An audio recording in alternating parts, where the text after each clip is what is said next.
Hello and welcome. Oh my goodness, wait. What? My model feels a little bit larger than it should be.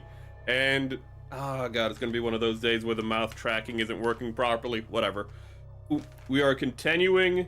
We're gonna be finishing the Zaku desert type today and applying the water slide decals, which I've never done before, and I might have forgotten now that we started stream. I might have just realized that I forgot to look up the how to do water slide decal, so that's gonna be fun. Trial by fire. Okay,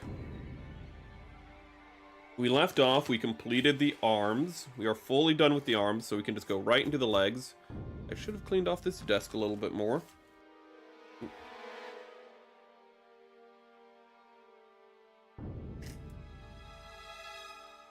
We're gonna need the knee pads. But I hope everyone had a good weekend.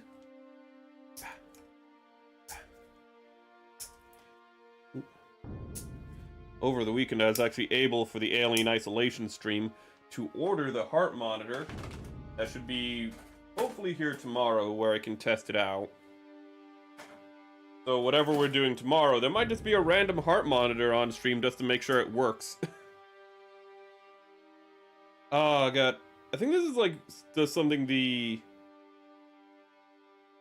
Gundam the Origins kit do, but I think also some other Zaku kits do it, but I don't really know why they include two heat hawks. Like, I know one is supposed to be for, like, you know, you put the heat hawk on him and it's like a storage heat hawk, hence why there's a peg on it. But it just seems so weird because, like, it's... Is it a... Wait. Is it like a deactivated heat hawk? A lot of times they're just smaller heat hawks, but this one actually looks like it's supposed to be like a deactivated version. Where like the blade has gone in and the handle has gone up.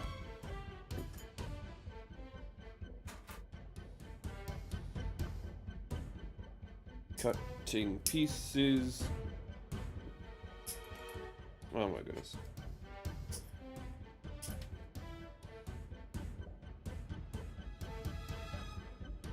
What are we gonna... Hello, Asian. The Pink Panther has been a very fun kit, and... Actually, one thing I kind of like about it is looking it up online, seeing how people kind of adjust the colors in their custom kit versions to make it look a little bit more like it would actually be camouflage, because the idea is supposedly that it's a desert camo for sunsets and sunrises. And so what they do is, like, they take, you can already see it kind of here, but how this pink is a little bit darker than this pink. You can see how, but like, in the customs, they'll make it a little bit more browner even still. Ooh. Actually, let me, real quick. I was actually doing some editing work before stream, so I wanted to really quickly make sure that the audio sources were all in order. On Sunday, I just spent like the whole day putting together just the first part of an edited video. I thought like, if I set aside the whole day to make a video, it would be easy. Nah. I have to like rewatch a effectively 3-hour video several times over, because you have to like play the video and then like I've cut it into clips, but I need to like watch like a 5-minute clip and then go like, okay, what parts can be cut out, what part, and I've never done this before, so it's incredibly slow, and I'm just really hoping I can get the video out by the end of the week. But it's an overdue video where it was a collab with a friend called Area Lulu. It was for the presidential, where I would list off presidents and she would rate them on how attractive they looked. And then after she rated them, I would tell her what they did in their presidency.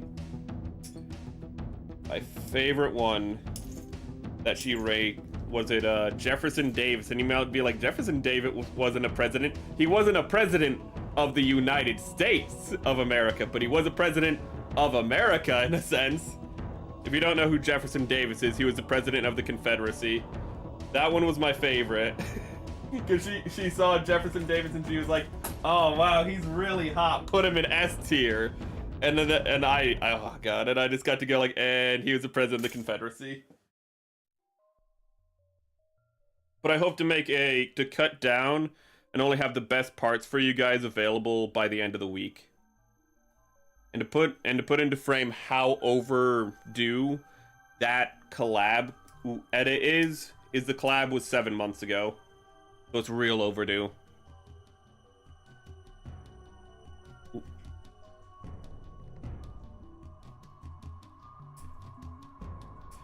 Don't worry though about God though. One thing I need to figure out if I'm gonna include is her monologue on Taft, where she said,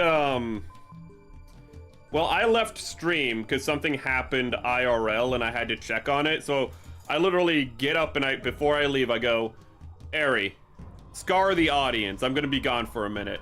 As a joke, I said that. And then she went into vivid detail about how she would do it with Taft. And it was horrifying, and I don't know how I can include that in the video without getting in trouble on YouTube.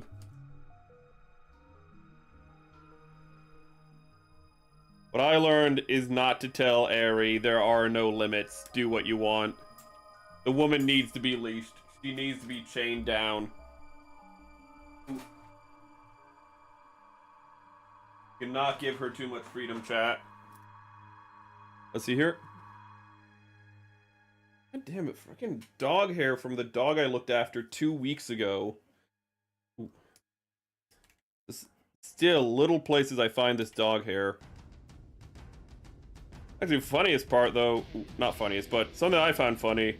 There's a quick moment in the recording. I noticed that she calls Theodore Roosevelt. She just goes like, yeah, he kind of reminds me of a teddy bear. And I'm just like... And she did not know Theodore Roosevelt was the inspiration for the teddy bear. So, I mean, it's like, that is mimetic. As some interdimensional shit. She is a very freaky person. She's also very foul-mouthed, so like, I feel like a large part of the editing she's more foul-mouthed than I am, and I curse all the time and say sorry for it.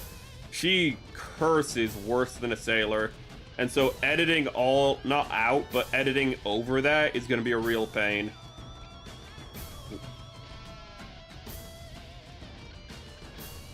That's gonna be the tedious part, but I'm a little autistic, so I like tedious things. When I was a kid, I liked to count pennies just for fun. Ooh. Ooh. Actually, I've been finding even though I'm about halfway through the editing, like I'm halfway through the setup for the editing. That means like I have half of the video like edited into like usable parts effectively. I still have to like add clips. I still have to add, you know, like subtitles to certain parts to emphasize what's being said and all these little things. But actually, it's kind of saying that I'm halfway through like the rough draft stage of it. Kind of makes me happy now that I think about it. It makes me feel like I'm actually making a lot more progress than I felt. Because again, I set aside all of yesterday, and then I came out the other side and was like, yeah, I accomplished nothing. It felt like. And even though it's like a 3-hour video, I'm trying to keep it under half an hour long, the compilation. Which I think is going to be very doable by the end of it. Because I'm just going to try to get the best parts from the stream. Normally I don't like to talk about stuff on stream, because usually that means it's a promise it'll never come out. But considering this one is actually well underway being made, I feel confident this time. But to different topics... Why is that my first note? It's because I was annoyed over the weekend. I saw a piece of art where it was like an old knight. And it was a nice kind of like almost Dark Souls-y feel to it. And then there was a scaly in it. And it just kind of reminded me my biggest annoyance with a lot of furry art is how there's like a generic nature to it. is how they'll have the triangle eyes. They'll have the, like, same proportions and whatnot. And it really annoys me, as somebody who draws, it really annoys me seeing people put so little of their own, like, identity into their work. Which I know is weird to say about furry art of all things, but it's just, it annoys me with any art. And it's just like, it annoys me because I like to look at art and then go like, ah, I can recognize this art style by I can recognize who made it by looking at it. And I always love that, to see the individual touches and like the almost like imperceptible, unintentional signature of people in their art. And then you're just scrolling down and you see somebody made furry art and it just looks like, and it's just indistinguishable. And that's what annoys me. And it's just something God, I don't really look at furry art, but whenever I see furry art, it just looks indistinguishable, and it really, really annoys me.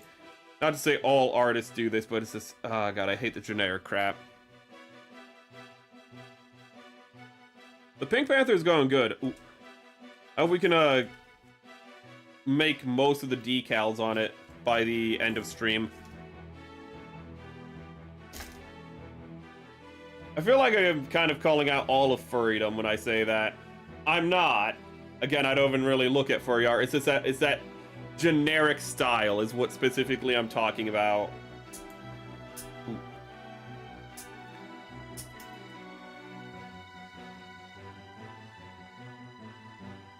Once you see a similar art style, you know what it is, and it's just, I always love just seeing that unique, just seeing what people do themselves. Like, not to say, like, you know, I'm kind of impressed by one of two things. People who can either make their, like, can either copy other people's art perfectly. Those people always amaze me, because that's really difficult to do, because you always have a little bit of bias in your hand. So the people who can just, like, draw something and make it look identical to somebody else's work, because they're just that good at art, always impressive. But the people who can translate anything into their own hand, I also like. Have that unique feel to it. Actually, I don't really know if it constitutes technically as furry, but we're gonna say it's furry. Ooh. I don't know if I say this because it's Japanese, so I don't know if you can count it. I feel like furry might be exclusive to the West, maybe. Don't know. Again, don't know much about furries. I'm just talking about the art I see when scrolling through Twitter. But Beastars is like a good example of that. Beastars has a unique art style. You ain't gonna get Beastars confused with anything else.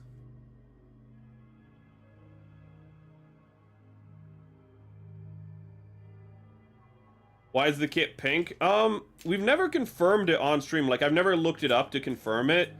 But usually we, like, whenever chat checks it out, their conclusion is usually the fact that pink can be a camouflage color for desert environments. Ooh. For sunset and sunrise specifically, for like combat that is expected to be reoccurring during sunset and sunrise. So you kind of go with pinks and off browns that are pinkish, which is just like this torso. Pink, and then you have an off brown pink on the sides. Ooh. So believe it or not, pretty much to function as camouflage. Kind of think like how, like how Zaku mariners and aquatic Zakus and whatnot are usually a little bit, you know, bluish. Kind of supposed to be the same logic. And it is used. There is pink camouflage used, but I don't know if it's actually used for that. Ooh. But just like the Pink Panther, that camouflage is very selective in its use.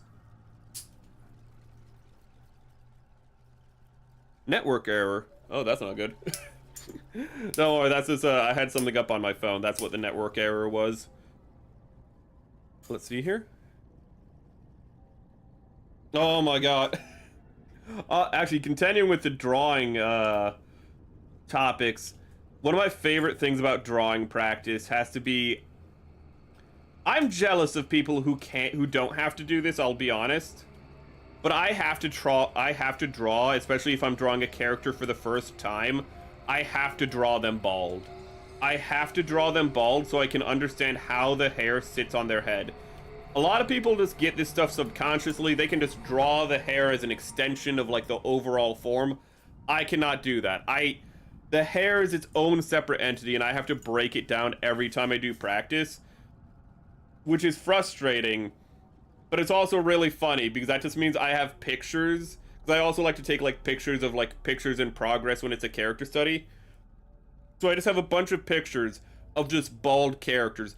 Ryu Jose from Gundam, I got a bald picture of him. I got like several bald pictures of Amelia from ReZero. I got several bald, what's his name, Subaru from ReZero. I got a treasure trove of bald characters. I just have a collection of just knowing what characters look like bald, because whenever I draw them for the first time, I need them to be bald so I can focus on their face. I need to isolate their features because I'm a little autistic. It's camo. That's the only. Okay, so it is camo. That's what I mean. Like, I've not checked it out myself, but chat always says it's camo, and I trust chat on this. There's literally no reason I can see for chat to be like, you know, gaslighting in this situation. Let's see here, PC. Oh my god. It was so cold today.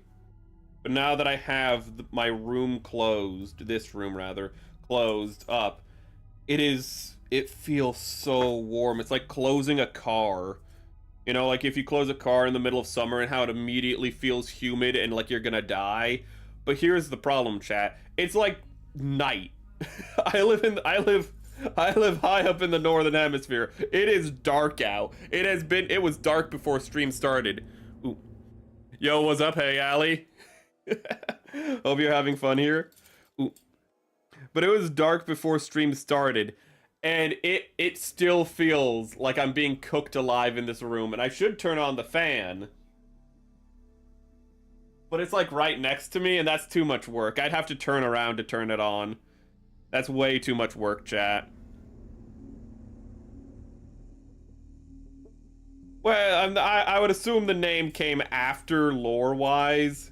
At least in the lore, that they painted it pink, and then they're like, you know, we're hunters, you know, like panthers, and we're pink panthers. Yeah, that sounds pretty good. Ooh. I'd assume in the lore it went the other way around. Hold up, give me 1 minute. Do I need to clean this? Did I clean these off already? Okay. We need to get out the lighter fluid real quick. While we're getting that out. But. Ooh. 1 minute. I just lost my place. Need to get the lighter fluid out. That is the wrong one. This is the correct paper towel. Yes. I'm in the middle of streaming, my dude.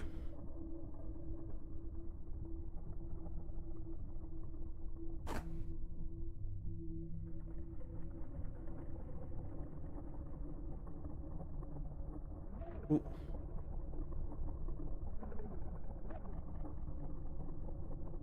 Okay. Ooh, just needed to take care of something real quick. Let us get to lighter fluid. Ooh. Chat, remember, do not inhale through your nose. You will get brain damage. The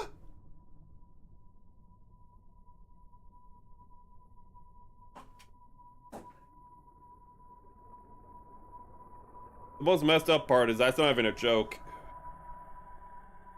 Lighter fluid will actually give you brain damage if you inhale too much of it. Which is why I never inhale through my nose when I'm using it. Problem is that I kind of don't get rid of the part that's still, like, say, right here. Oh, damn it. Goodness. I don't get rid of this like when I'm done streaming. So it's just like filling up the room with, you know, evaporating lighter fluid throughout the rest of the day. So, you know, best laid plans of mice and men. I'm an idiot. That's I kind of wonder about that. Does the Pink Panther, wait a minute. When did the Pink Panther come out? The Pink Panther came out before the moon landing, right? Wait, what did we establish was the latest thing that happens in the UC timeline? That is canon. Chernobyl happens. My head is still gone. I'm sorry, chat. But Chernobyl is canon in both our universe and Gundam's universe. And so if Chernobyl is canon, the Pink Panther came out before Chernobyl. That means the Pink Panther show is in fact canon in Gundam. Because the latest point that you can do a timeline split in Gundam is Chernobyl. Because Chernobyl is when Minovsky, the guy who invented Minovsky physics and Minovsky particles, he grew up in Chernobyl and he actually had to leave his home when the Chernobyl disaster happened as a child, if I remember correctly. Though maybe that's been retconned. That could have been retconned at some point, but that's what I learned about the lore. So, by that logic, the Pink Panther is canon. Whether or not the people who named it canonically, the pilot who named it the Pink Panther, knew what the Pink Panther was is a different question. Ooh.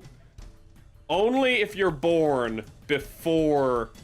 You're only canon in Gundam if you're born before... What is it? I just said it. The Chernobyl disaster. Ooh. Unless, if Challenger happened, I don't... You see... I like how it's just... The timeline split is just the funnest part of just like figuring out when did the timeline split between Gundam and reality, and it's purposely kept vague, which is good. But it's very obvious, like, the timeline split had to have already happened, but I don't know when it happened. I think it's before there's no way the timeline split happened in the 2000s, like, I can't see that being true in Gundam. It had to have happened at the latest in the 80s or 90s.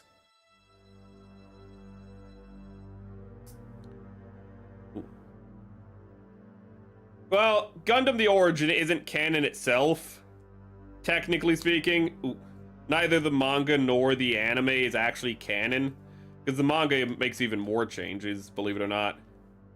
Ooh.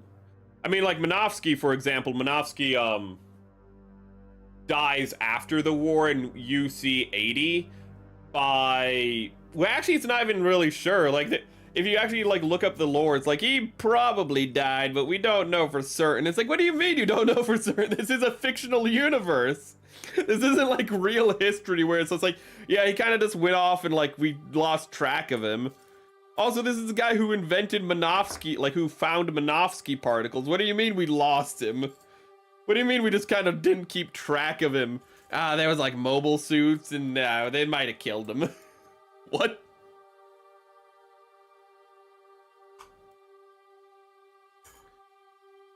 I think the UC, like when the UC is founded, it's supposed to be founded, so like UC 0, I think canonically, don't quote me on this, do not quote me on this, but I think canonically it's supposed to be like in the 2040s. Ooh, I could be very wrong on that, but I think it's supposed to be set in like in the 20, well, if that's the case, then Minovsky couldn't have been alive, because he would be way too old, wouldn't he? Yeah, this is the thing. They keep it vague on purpose.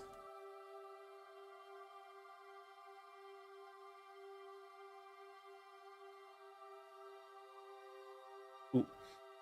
When you go into, like, deep lore for Gundam, it's a little confusing, because I'm willing to bet... It's one of those things where, like, it's a marching timeline. And so originally, I'm willing to bet, like, the idea was, like, the UC split probably happened in the 90s or something. And so, like, Minovsky would have been probably in his 90s during UC, 79. Like, let's say that's the case. And then it's like, okay, that makes sense. But then, like, if the timeline split happens in, the 2040s, Minovsky would already be, even if, like, Chernobyl was the 80s, so, like, Minovsky would already be 60. So how the hell does he get to, like, UC 79? It's one of those things where, like, where there has been, like, unofficial, like, soft retconning, but as a result of that soft retconning, it screws over other little pieces of lore.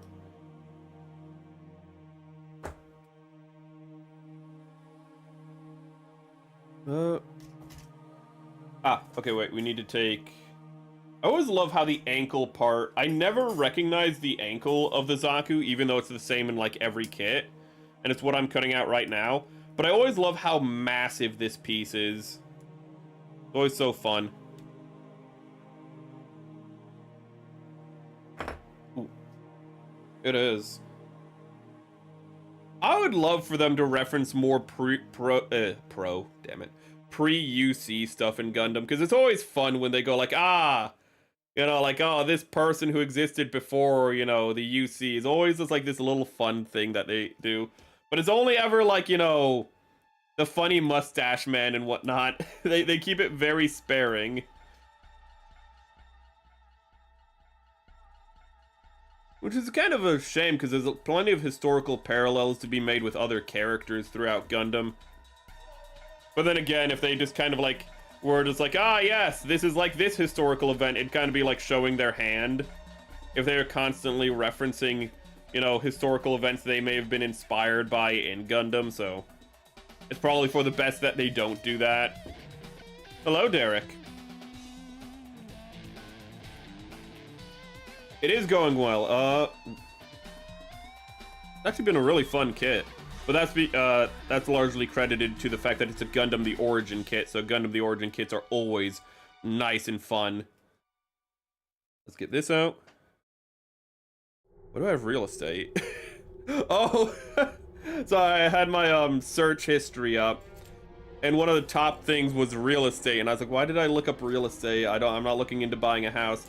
And I remembered it is because I was making a conspiracy theory, a Dale Gribble conspiracy theory, where global warming was created by Al Gore to inflate the prices of houses 50 miles away from the shoreline as future beachfront property, leading to the 2008 housing crash. Ooh. I like coming up with really stupid, insane conspiracies like Dale Gribble style. It's really fun. I'm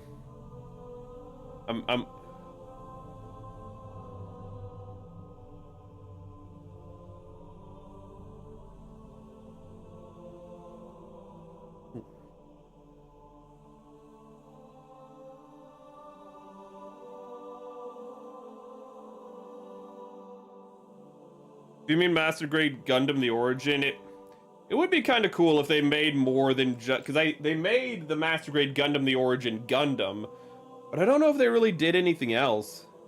It's kind of it's a real shame that they didn't make a Master Grade Gundam the Origin Zaku 2, because the Zaku 2, like, Master Grade is good, but it's also really, really old.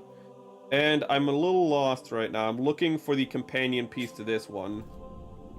And I don't seem to see it. It has to be right here. Unless I never... Did I not cut it off yet? Here, let's see real quick. So the piece we need is D. So here's D. And is this the other D sprue? No. I'm holding the other D? Yes, I am. Okay. So here are the two D sprues. Let's see if either of them have the piece we're looking for. They don't. Crap. So I cut it off already.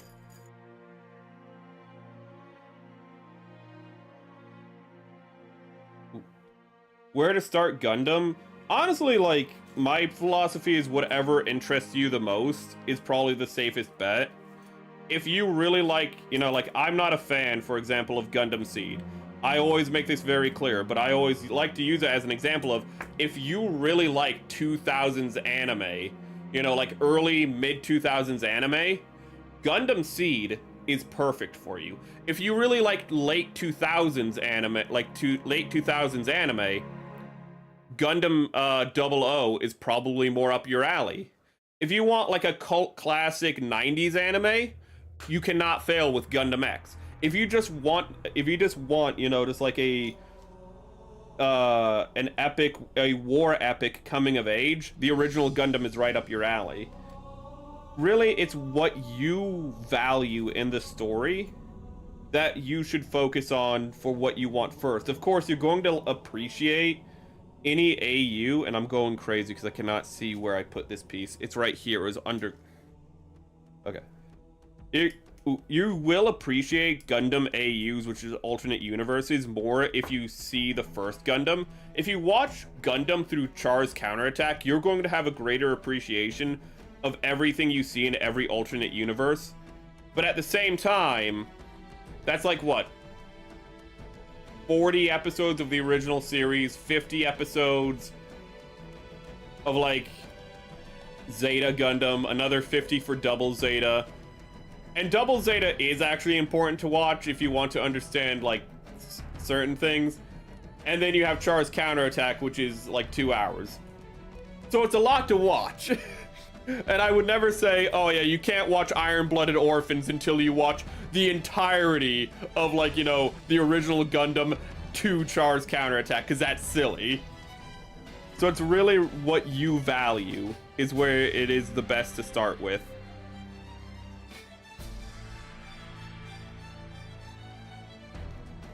Yeah, it is kind of crazy. They make a series where, God, there's so many mobile suits that don't even appear in Gundam the Origin that they made.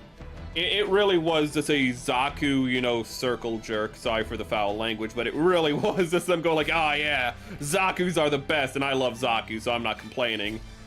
But, God, this piece is not wanting to go in. But it is crazy that the only master grade to come out of it was the... was a new, you know, Gundam, as though we don't have enough Gundam master grades. Whoa, would you like Gundam? Would you like the Gundam master grade? How about the 1.5? How about the 2.0? How about the 3.0? How about the Gundam the Origin? How about the RX-78 dash 3, which is just like the 2.0 of the RX-78, but it's blue and white this time. Which one do you want? And it's just like, can I have like any other mobile suit? No. No. Can I have like a Zeon suit? No. We gave you a Zeon suit 30 years ago. Aren't you happy with it? I could use a new one, please.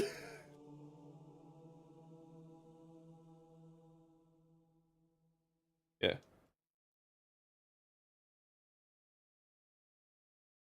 Ooh. Like, I'm happy. I'm actually really happy that I actually watched the original series before watching Gundam Iron-Blooded Orphans. Because Gundam Iron-Blooded Orphans is literally a reversal and deconstruction of the original series, where we pretty much watch... It's pretty much the original series, but through, like, a Zeon perspective is what Gundam Iron-Blooded Orphans is.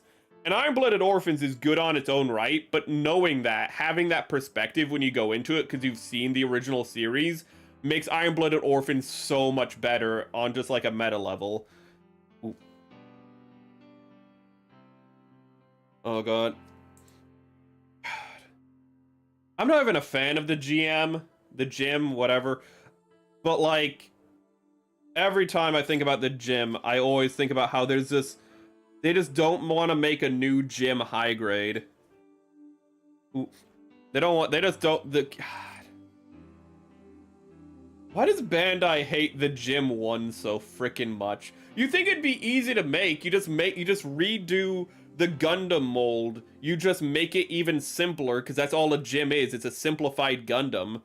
You could reuse, like, if not the mold, you could reuse elements of the mold or something. Elements of the design. And then it's like, no. No, the rarest kits have to be the gym. One of the most overly mass-produced in-universe mobile suits of any universe. is one of the hardest high grades to find. And when you do find it, it's an old, out-of-date kit. It is absolutely wacky that Bandai just hates gyms for... Oh, wait, no, they're making the gym sloop. It's a P Bandai. Screw you. You're not gonna get it. It's a P Bandai that costs $40 before shipping. Oh my god, Bandai. I wanted a companion to my Zaku Mariner, and then you go like, screw you. You're not allowed to be happy, Merrick. Bandai logic. Ooh. Let's make a factory model Zaku fight against the Doomsday Gundam armed with more weapons for ship. Oh my god. For the 10th time. God, I find it still strange how before I watch Gundam, and it kind of depends on which Gundam it is, but like before I watch Gundam, when they fire into space and it's just a bunch of explosions, I was like, that scale is so stupid that I just can't get behind it. But since I've like rewatched Gundam, because as a kid I didn't have a problem with it, but like as a teenager I was like, oh, it's stupid. But then as an adult I'm like, oh, it's cool again. It's one of those full circle things, but... Ooh. If a Gundam show is like written well, you'll know it's written well when they fire their beam weapon into empty space and a bunch of explosions happen and you're like, yeah, that's actually like a good thing. Ooh.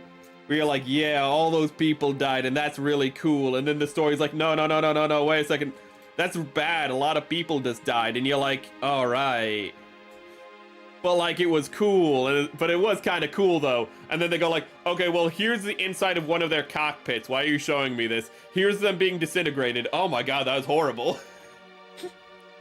I still think some of the worst deaths in all of Gundam are in the original series, the finale.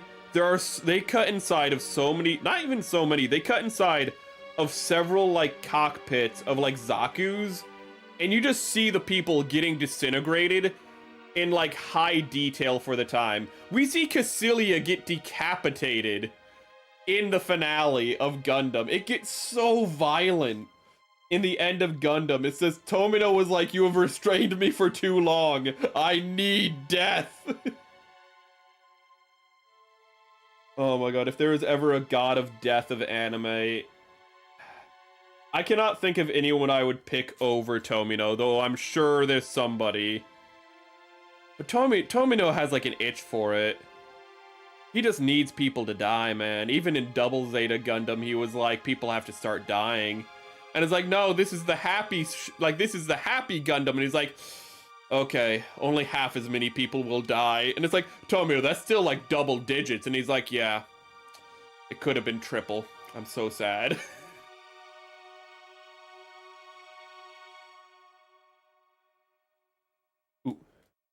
But the thing is, God,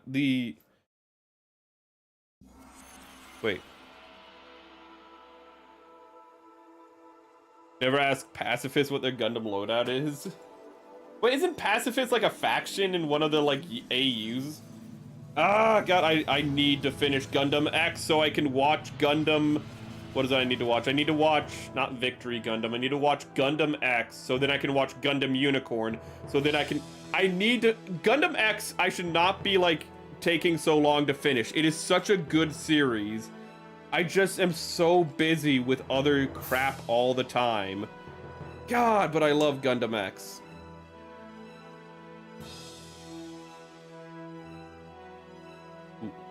Honestly, for the Gelgoog, the high grade, even though it's really old, is kind of like good for its age, in all honesty. If you've ever built the Gelgoog high grade, for its age, it shows its age, do not get me wrong, but for its age, it's one of the funner kits I've ever built. Ooh. It's actually, I think, for age to like how much I like it, it is one of my favorite kits in that regard. But a Gundam the Origin one, even though it wouldn't make sense because Gundam the Origin is the start of the war, it would be nice to have a high grade of that.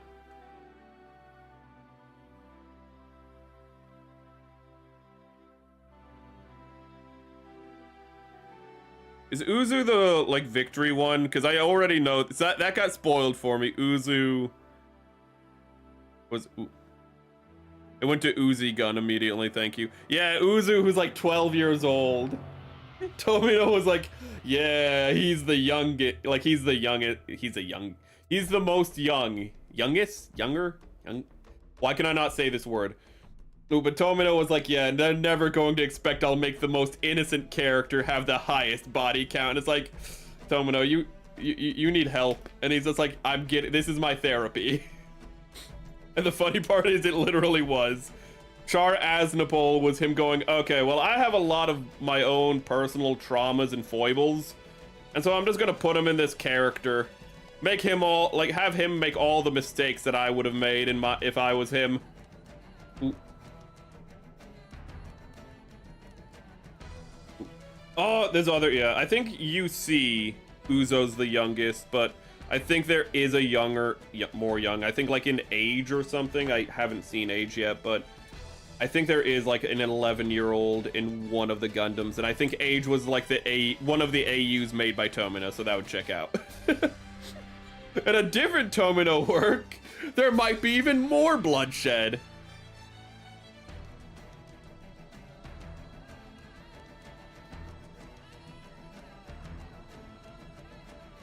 Huh. God, I need to get to, but the thing is, I can't like watch Gundam X with the desire to like get to, you know, a different Gundam series.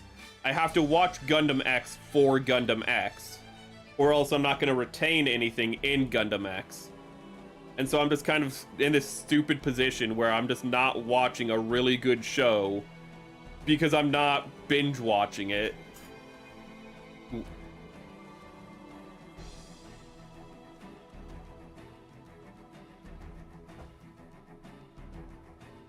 It does not help that I have to spend probably all my free time the rest of this week doing the editing for the video that I was talking about at the start of stream.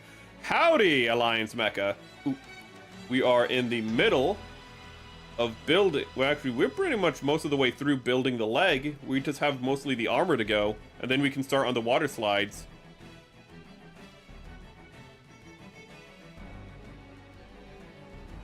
Ooh. But welcome, welcome. I do really like how they don't have a full inner frame, but they have a lot of an inner frame. Both the newer high grades in general, but it really kind of started to kick off with the Gundam the Origin kits. Oh, and we need this piece is going to be the last one. Wait, what? Wait. Did I, like, build it correctly, but in a stupid way? I did. I put the polycap in, but I didn't. It says put the polycap onto this piece, then put them both in together. I built it wrong, but also correct. That's a new one. The other one is right here. That's impressively dumb, in a good way. Oh god, the fan does nothing. It still feels like a Killman here. The F-91, I haven't built a lot of master grade, so I need to have that caveat for transparency, but my model still feels massive. But the F-91 is my favorite master grade I have yet built. I love the F-91. Where is my beloved? I love it so much, I appear to have lost it. Hold up, I'm gonna be right back, chat. Where the hell is the F-91? Oh, there it is. Why is it under the Gelgoog? The Gelgoog's as big as it is. Ooh, sorry. I need to make sure I didn't lose the F-91. It's just underneath a Gelgoog for some reason. Which is, you know, what a way to treat my favorite master grade.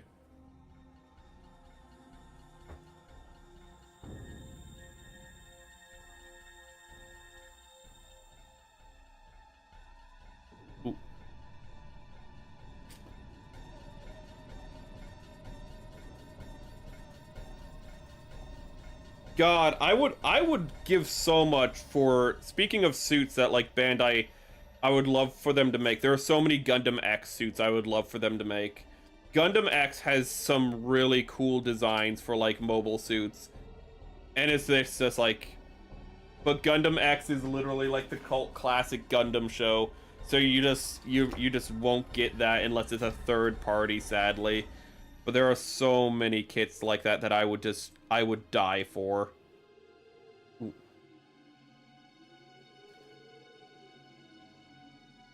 Ooh, Phantom Gundam. I think I've looked that one. No, I'm thinking of the Phantom Zaku. Phantom Gundam. Oh. You know what? That's the Gundam's PFP. Ooh. On Discord, that's somebody's PFP is the Gundam. Well, there's like 3 people named Gundam on the Discord. One of the people named Gundam on the Discord, their PFP is the Phantom Gundam. Ooh. I've never actually, I did not know that before now. Thank you for that.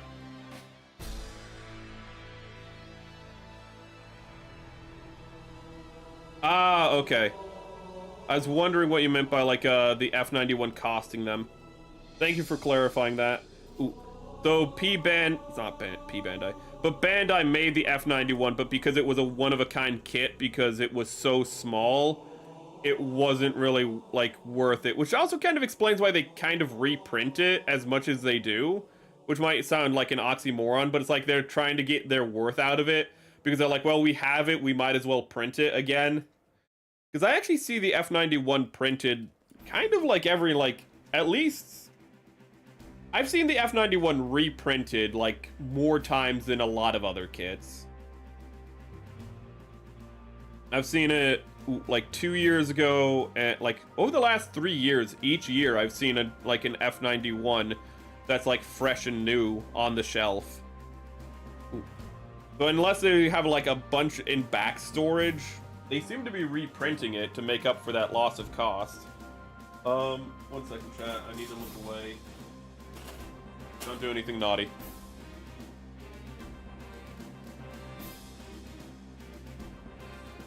Ooh. I'm happy that the Gundam started to grow, even if it's just a little, by Victory Gundam again.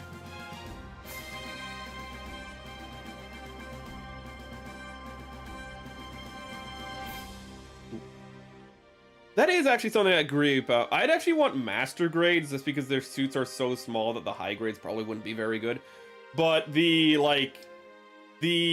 both F91 suits and the, as you said, Empire suits in Victory Gundam, both those would be pretty, like, some of those I'd really like. See. Ah, here it is. Here's the sprue.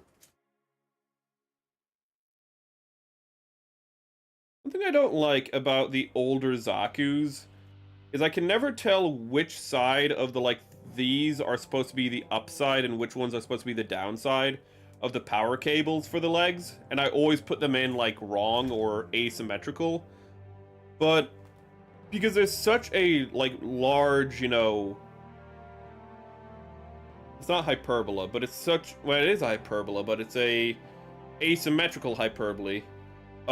Because a hyperbola is so, like, weighted, which means it's going in one direction, it's easy to tell which side they want you to be up or down with, and I really appreciate that.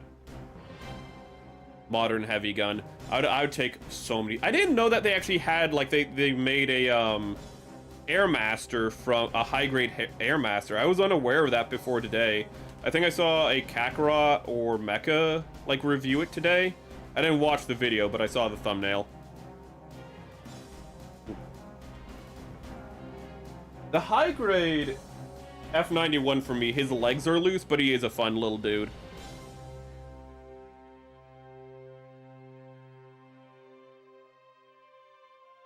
Yeah, I know the original Gundam wasn't really well received, and it wasn't until they made the compilation movies did it like make money back.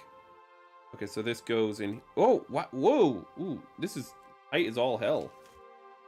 Ooh. But everyone likes Tomino in the long run. It's kind of like a cult classic machine for that reason.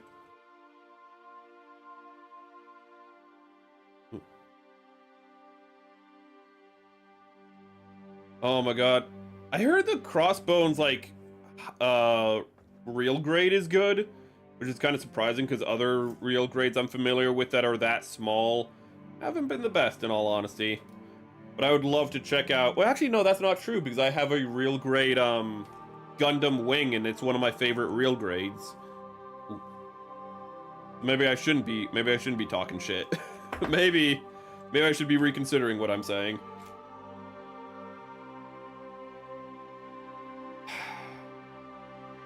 The thing is, I've just made a connection that because of the odd temperature, it's messing with, like, the odd, like, environment of this room with the temperature and whatnot. It's messing with my homeostasis, and what that means is just, like, my internal... The thing that keeps your internal, like, your insides at, like, balanced and whatnot. And that's gonna mess with my brain as this stream goes on, I'm realizing. Which, I mean, I don't know if you're gonna be able to tell the difference. I mean, I'm pretty derpy on stream already, but...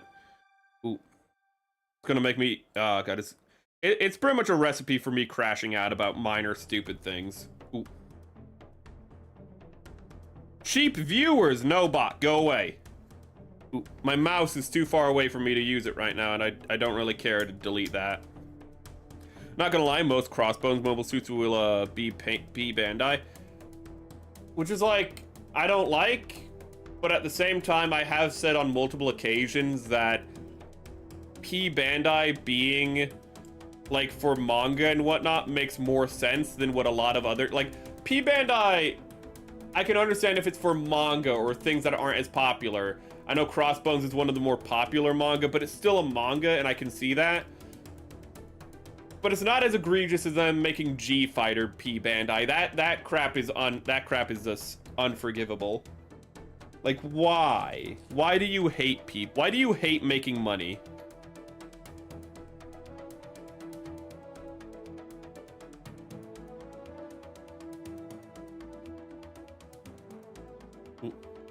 Yeah, G Savior. Oh god. God, it's not a Gunpla stream until somebody mentions G Savior. Is it canon? It's the same joke every time, and I'm not gonna make the same joke. But every time it's just the fact of, like, is it canon? And it's like, well, you can neither confirm nor deny. Because, you know, maybe they want, because maybe for some reason Bandai would be like, you know what, we do want to make a Boogu, you know, high grade. So you don't want to say it's not canon, because then people wouldn't buy it or some stupid crap like that. Where's everything going? Ooh. Yeah, I hate how modern Gundams just are like not a full series anymore. That is really annoying. Because, like, you need to, because Gundam is a war epic. That's what Gundam is. It's a coming of age war epic.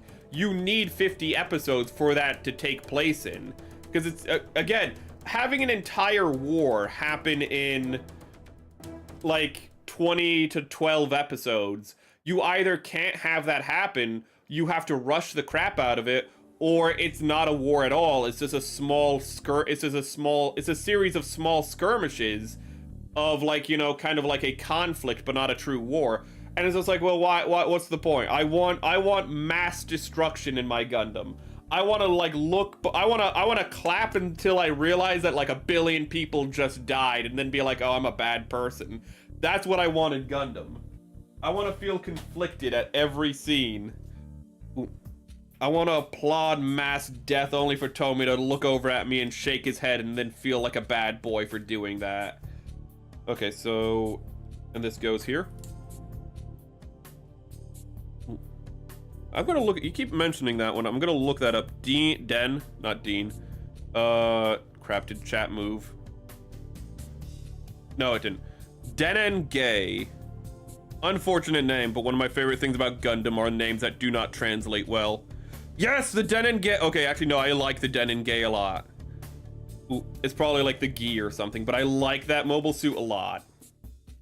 Ooh, I would love again, because it's a small suit, I prefer a master grade of it, but like a master grade, like a F91's quality master grade of the Denon Gay, I would pick up immediately. And what am I doing wrong here?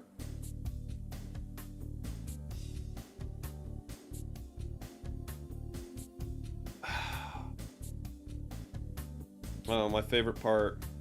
It's not a Gunpla stream until I have to disassemble the thing that I just spent all this time building. Apparently this had to be this had to go on underneath, so let me fix that real quick. Tequila Gundam! God, if P-Bandai has the balls to make the Tequila Gundam. I mean, I won't take back all the terrible things I've said about them, but I will be appreciative. I will be so appreciative because honestly, I want the Tequila Gundam myself more than some of these Shuffle Alliance mobile suits. Like, I have no intention of getting the Dragon Gundam.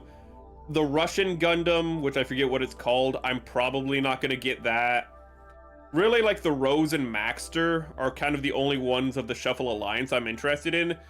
But the Tequila Gundam, I would absolutely, like, P-Bandai or not, I'm absolutely going to get that.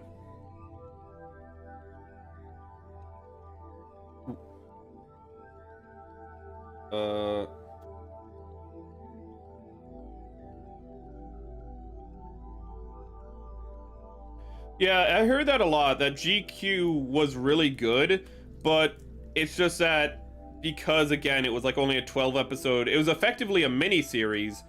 You didn't get as much as you could have from it, so it kind of like, it left people wanting more, and that's just what a lot of the Gundam series seem to be at this point, is just people like, could we have had that like a full series maybe? Or maybe, in the case of GQ, people are like, could we have had 24 episodes instead? It's like, you're getting people, like, it's so bad people are asking for half a series now, because you're only giving them fourths of series. It's insane. It's gonna make me catching up easier, but, you know, that does not justify this.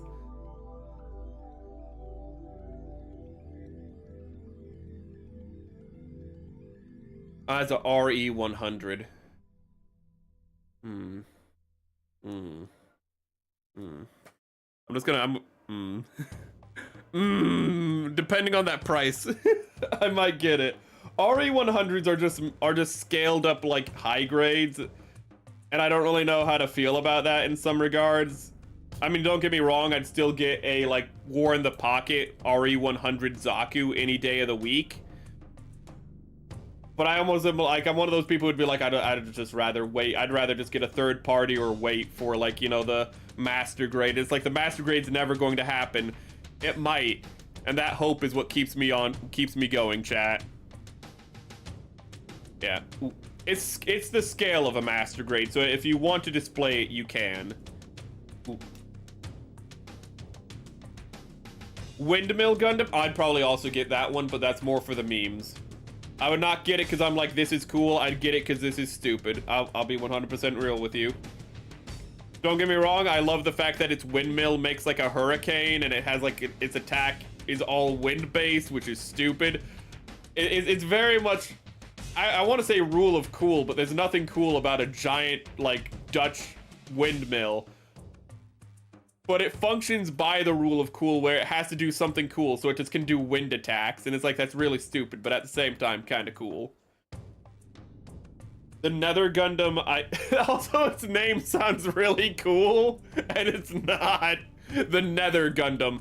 Oh, is it like a demon, or like, you know, is it from like the Nether Realm, some shadow beast? It's all like black and has like red eyes that glow, and, you know, it's all demonic. No, it's a windmill. What? Oh, that... I know it's called that because it's from the Netherlands. Ooh. It's just still so much fun.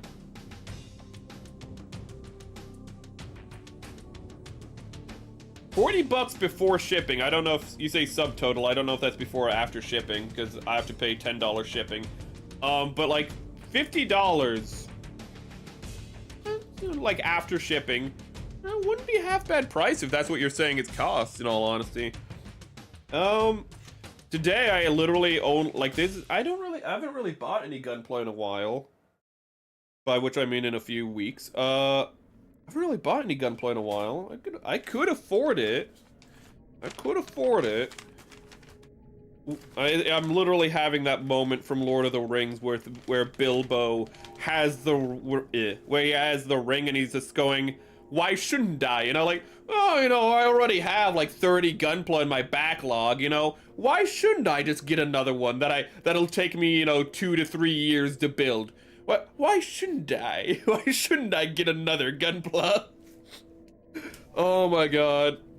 Oh god, you might be like, do I have too many Gunpla? You do not have too many Gunpla until you feel like Bilbo every time you see a new Gunpla, and you're just like, ah, why shouldn't I? Yeah, Netherland. Okay. I was hoping that it wasn't too rushed, that it was more just the fact that it was just could have been filled in more, but hearing that it's also rushed. Well, I actually knew that already, that the second half of it is pretty rushed. Ooh.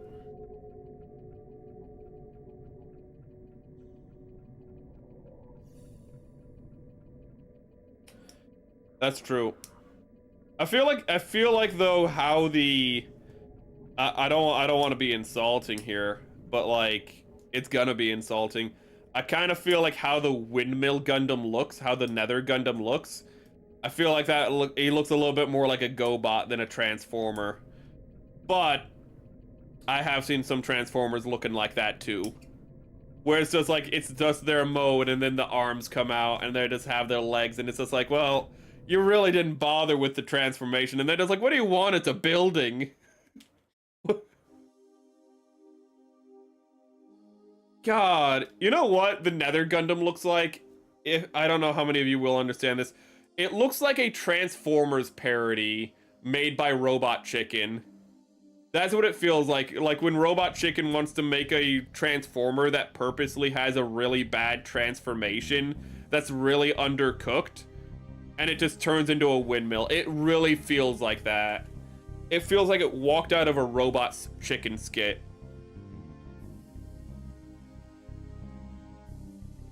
Did you work on your backlog? Yes! I ordered another thing. It's getting bigger. No, you wanted to get smaller. What? Smaller?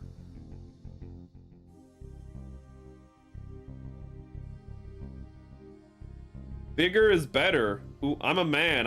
That's how my brain works. Bigger and better. I just realized I'm putting this together. And I don't actually have the instructions for this in front of me. So I'm kind of just winging it.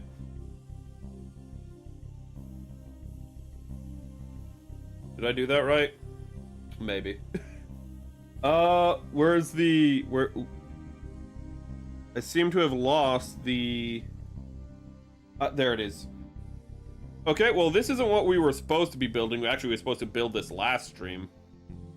Wait, is your barrel the other way around?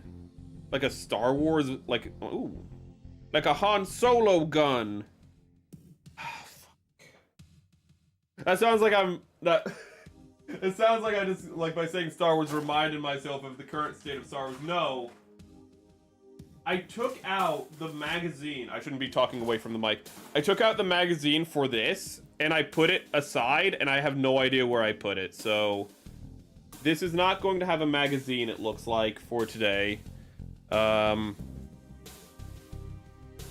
Unless I find it, like, in the next few seconds. Give me one moment.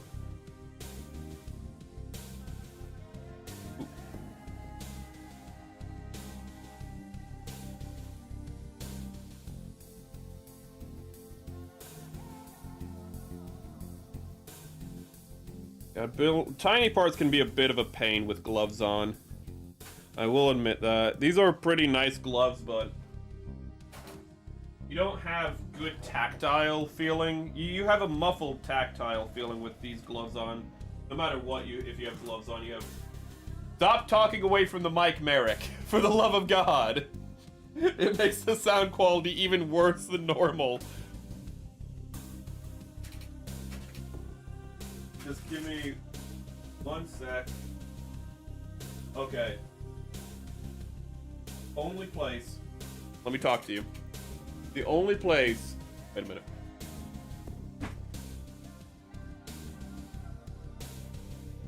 Okay. The only place the magazine can be is in this pile of trash or in a different pile of trash somewhere else. Not literal trash, but you know what I mean. So... I'm sorry, I got really excited. I lifted this up and I thought I was gonna do another Houdini where it's like here all along. No, that's a nickel. I was like, it's gray. It's a nickel, Merrick. Damn it. I thought I was gonna have such a funny moment. I just look like an idiot now. Okay, why are there nail clippers right? These are toenail clippers, gross. Ooh. Okay, I was doing that. Okay, let me get back, catch up to chat after that little diversion. How much time do we have for the water? Ooh, maybe. We'll still do water slides, we're probably just not gonna do them all.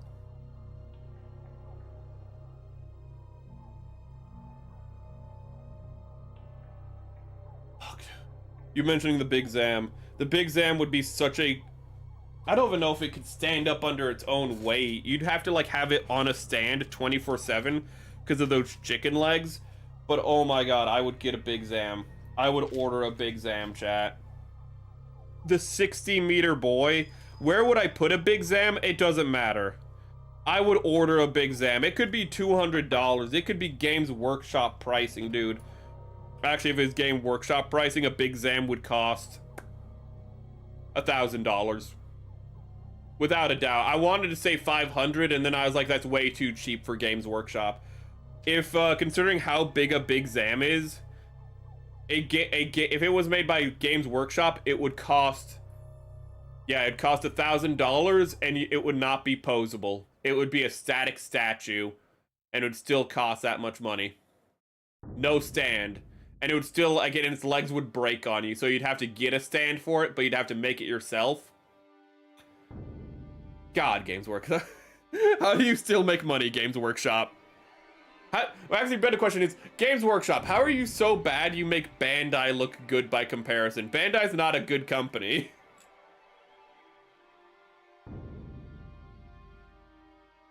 $100 Big Zam, Jesus Christ. That would be 60 centimeters, wait.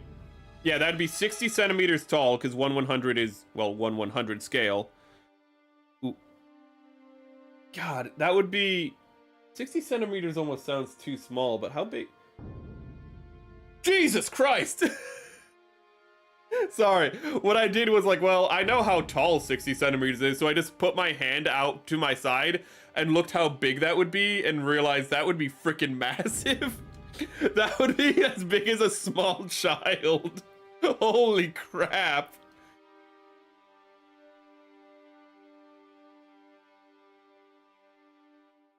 Oh god, it'll cost five.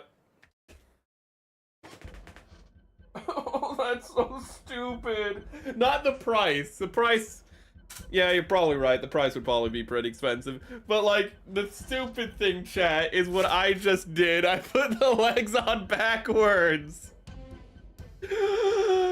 Oh, what's my left? What's my right? My greatest enemy. Knowing my left from my right. I never graduated preschool. Oh, these are beautiful legs, though. What are you? Oh, you go on the arm. How do you go on the arm? What? Oh, wait, what?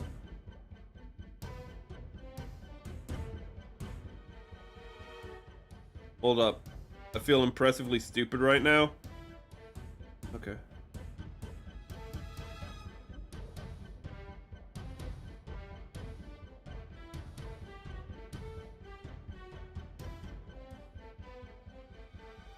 I wasn't supposed to put that on, was I? This piece I was not supposed to put on, I'm realizing. Oh god, uncolored. If it's Games Workshop, you're right.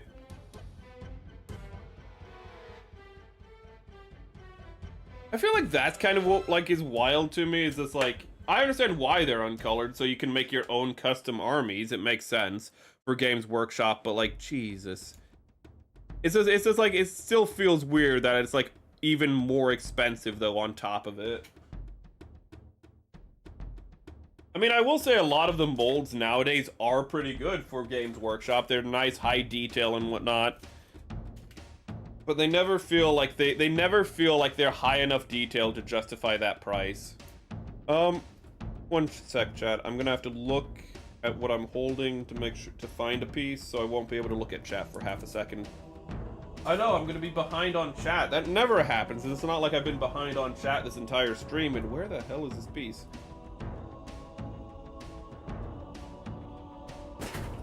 Yeah. I took into account my stupidity, and I found it.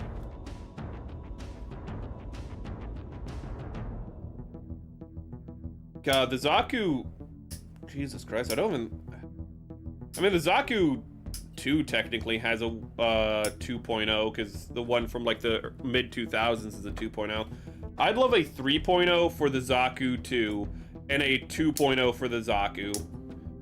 It's actually, God, the amount of like lack of love, rather, the lack of love the Zaku 2 gets feels a little crazy at times. Like the Zaku 1. Because in the high grade line, the mainline high grade line, I don't really think it's had an addition. Like it hasn't had a variant since like I think it was wait, was it high grade 64? High grade 64. It'd be really cool if I got that correct. Gunpla.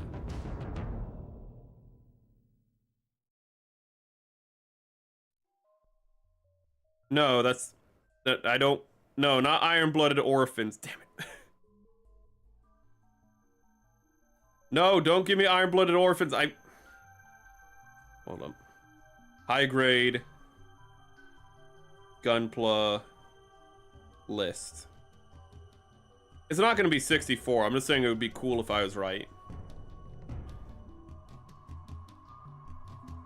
Why must you be difficult? Why must you be so damn difficult?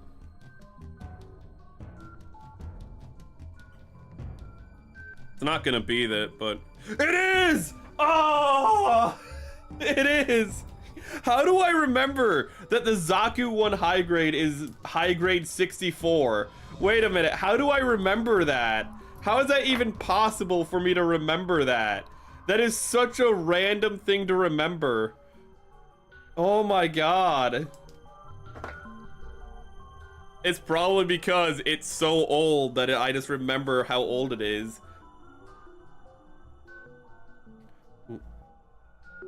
Oh my god, that is insane. I can't believe I got that correct. I was saying it jokingly, like, oh yeah, high grade 64 is the Zaku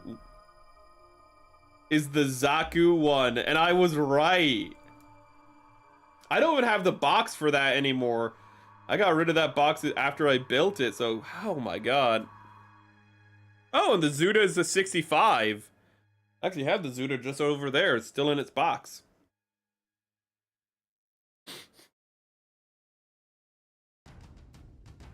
I always get, hold up, I actually want to check something. I always get the Zaku 2 revive wrong. The thing is, like, the Char one is like in the 20s, but then, oh hey, they finally updated this. I remember for like the 2 years, the Gundam Wiki did not upgrade the list for like high grades, so it just stopped at like 200. Ooh. It's like 234 or 232 is the Zaku 2 revive. Yeah, 234 is Zaku 2 Char Zaku. But then I never remember what the standard revive for the Zaku is. Ooh. Let's put on the rest of the armor. Actually, we're gonna need to do a lot of cleanup here. Before we can apply the water slide decals, we're gonna have to clean this little boy up.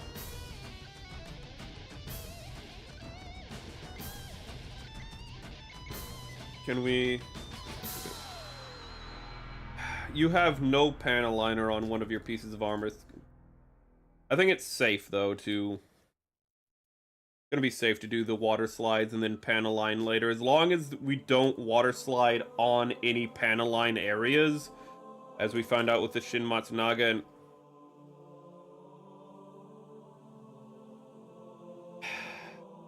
Merrick, why are you an idiot?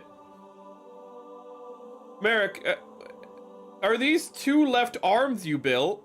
Did you build 2 left arms? Did you? Oh my god. Don't worry, chat. There's a fix. We now have a right arm. Oh my god, I built 2 left arms. They'll... Oh my god. I thought me having 0 directional skills in games was embarrassing. The fact that since the ball... Actually, since before we built the ball, I just don't know my... I do not know my left from my right. Hello, Ricey. Why is this not going in? Hope you've been having a good day. What was it morning for you? I can never keep track of which one of my chatters it's night for and which ones it's morning for. It's ogre! Ooh. It's like an onion, it has ogres. Okay. Well, with that, actually, Ricey, you just turned up just in time for me to try to do water slide decals, which I did not look up how to do beforehand. But I do know some things. Like how you have to cut off the water slide decal that you want ahead of time. So let me get that out. Ooh.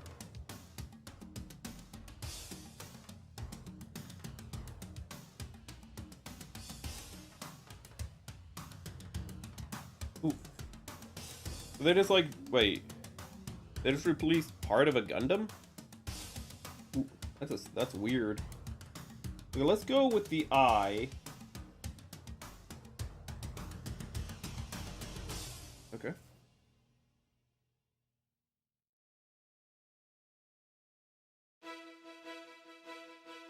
Let's go with like the most important piece not to mess up. Let's do that one first, chat. What's the worst that could happen?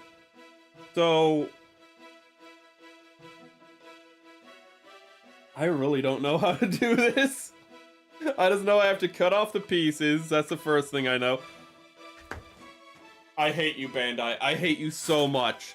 Sorry, I just made a horrible realization. Oh, he has grenades. He has grenades? I was like, oh, sorry, the reason I'm saying I hate Bandai outside of the typical reasons is because this kit has no colored version of it. And the box, because it's full of $1 bills for some reason, is also not colored, so I'm going to have to look up the damn thing online to see what the color separation is to see where the water slide decals go. Don't cut the instructions booklet. Well, I was cutting over here, so luckily I didn't do that. Ooh. I mean, it wouldn't be the first time I damaged it. I always... When was the last time I didn't damage the booklet? I mean, that one, I don't even know why. This one's all wrinkly, like it's been, like, crumbled up, and I don't know why. This one is so crumbled, and, well, that's... I don't know if it's gonna come through at all. Let me see here. Yeah, there we go. This one's all crumbly, like, I abused it, which I most certainly did not. Okay, so I need water. Okay. Okay, we're putting it together. Oh yeah, there's a Discord server, Is it in the description? You know what? You can find it in the channel description, but if you want it, I'll take a moment just to get the link in chat. And actually, it's good for me to do that because also I want to see how the poll is going. So humor me for a minute. Let me...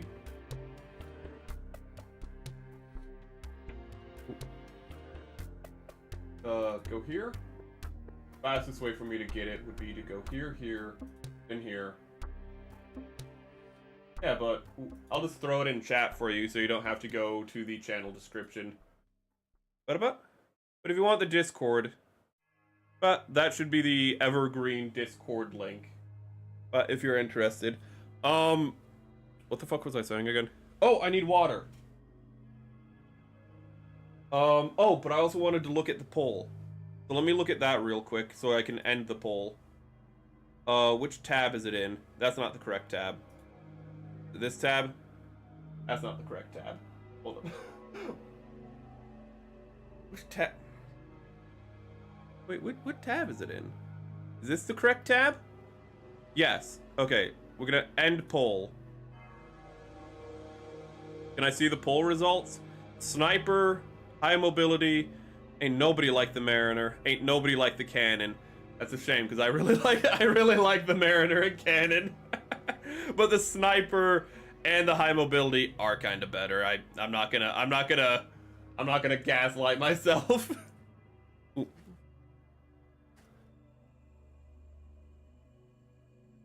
Ooh. Oh, no problem, bub. Let's see. That's too much water, isn't it?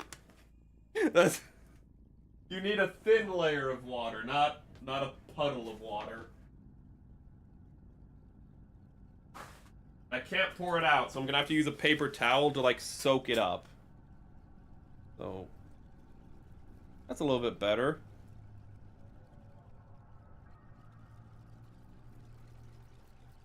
This is so stupid.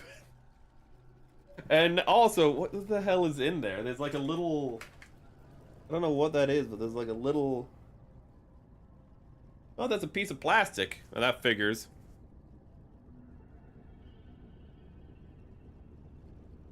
Ooh. Oh, okay, I know what you're talking about. Yeah, the fact... Yes, Bandai will have most of a mold for something and be like, will we finish the mold? No. No, that would cost extra money. And it's like, that's understandable, but also annoying.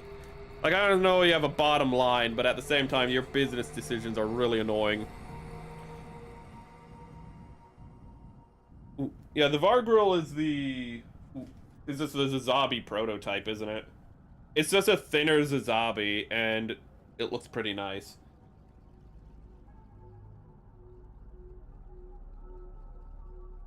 Am I doing this right? Oh, goodness.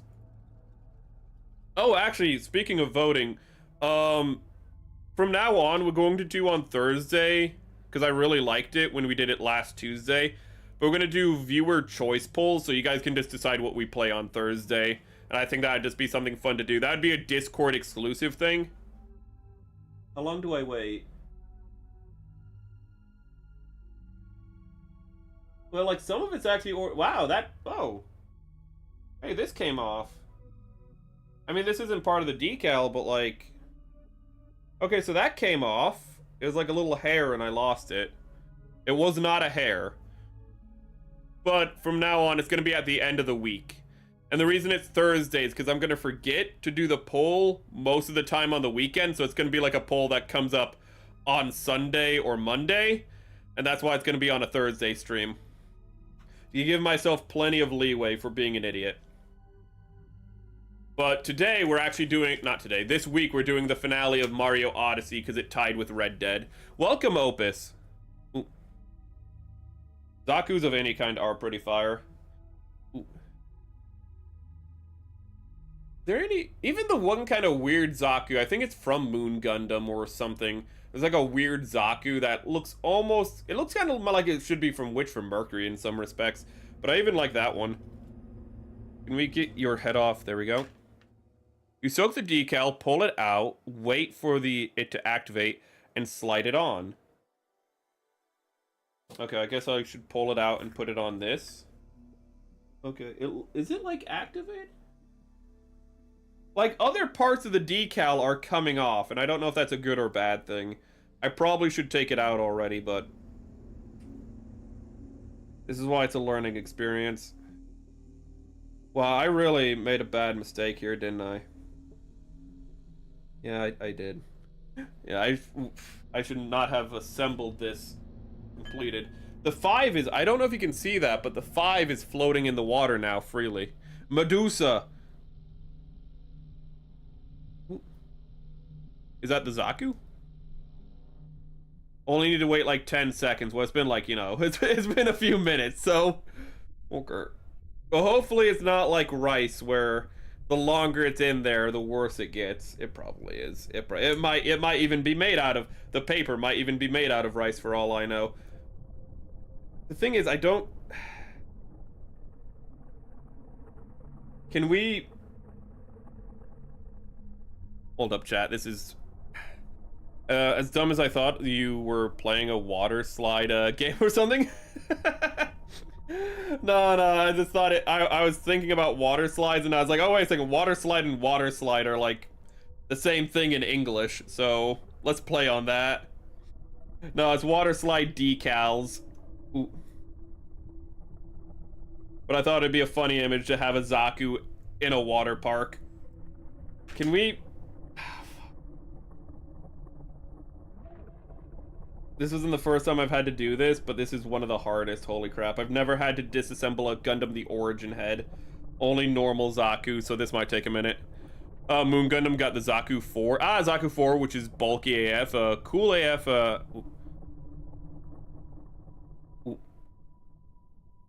Yeah, Moon Gundam... It's like... I'm sorry, I'm just trying to focus on this, and it's hard for me to focus on both. It's like Crossbones, where because it's a manga, you just don't get at... Like, you'll get the main suit, you get the Moon Gundam, you get the Crossbones. But if you want anything else from that, it's going to be a P Bandai or third party or just not exist. And it's just... It's really frustrating how much of the UC is like that.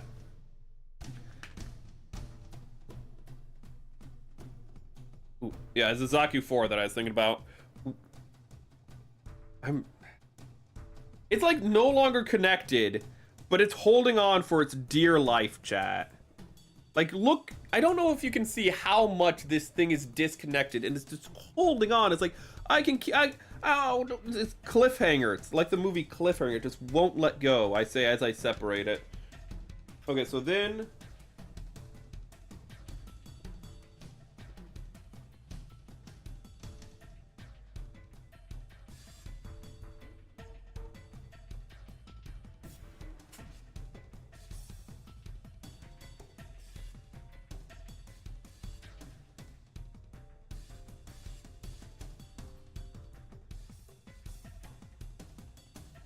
Okay. I kind of messed it up a little. There's supposed to be something you're supposed to put over top of these to make them bind better, isn't there? Chat told me about that and I didn't get it. Hey chat, next time, to make myself not look like as much of an idiot, what am I supposed to put over top of this to make it so it binds better? Speaking of looking like an idiot.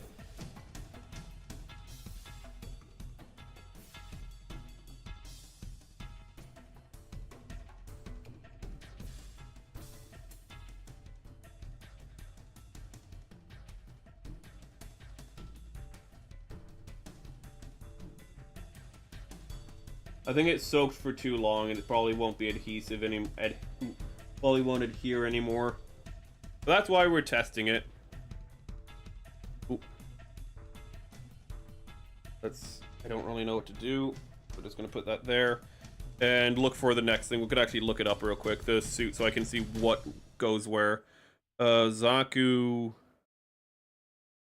pink, Panther. Ooh, and let me catch up to chat while I do that.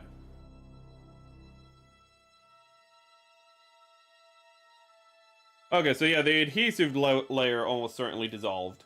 Ooh. But that's why we do this, you know, to learn. Yeah, don't let it sit there for 5 minutes. Is what we learned.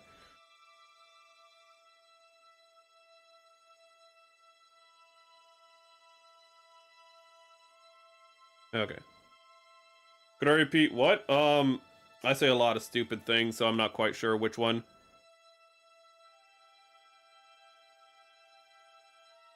Okay. I do have Q-tips, but... Ooh.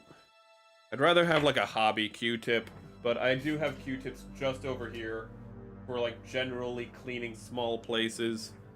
But I think if I use a Q-tip on this part, it'll just come off, what I just applied. So I'm just gonna let this dry naturally and see how it goes. Well, for the future ones, I'm gonna use Q-tips for. Mark setter, I think that's what it is. Okay.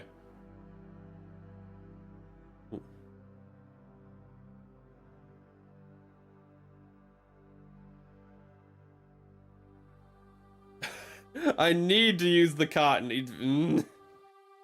I need the cotton if I want it to be in a timely fashion, maybe. Oh, am I gonna have to use both of these? Oh, I thought there was redundancy. How stupid of me. Okay, so the hardest thing to do is going to be this. But I'm not really sure how this is... Oh, fuck you.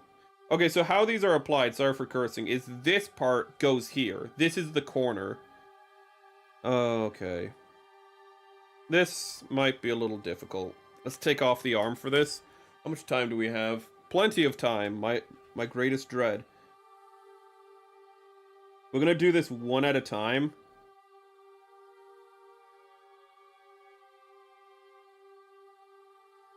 Actually, we're not gonna do these next, because that's just a dumb idea. Let's do the most complicated thing second. Okay, let's not be stupid. I'm still gonna cut it out.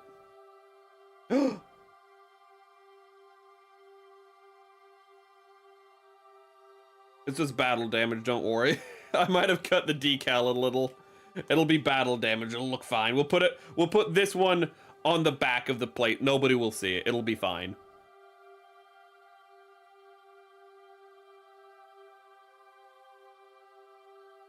Well, actually, I have... Ooh. I shouldn't have to worry too much about it drying out. At least the visor one on its own. I like how I only know to cut these out because of James May from Top Gear. Okay, so let's do the numbers next. The hell is that on its chest?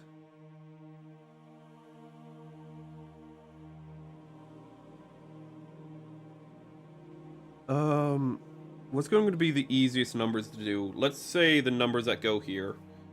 That's not the easiest numbers to do. The easiest number is going to be the one that goes on the shield. Let's do the shield. Okay.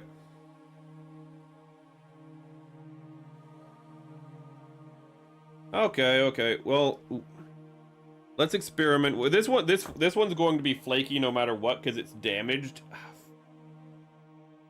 Please.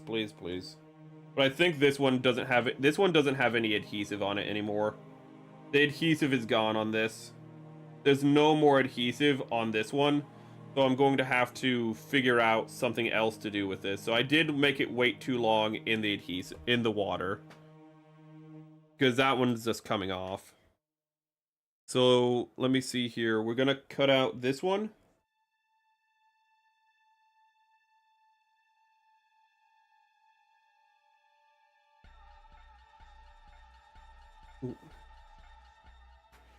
I don't like stickers, but I'll make an exception for decals.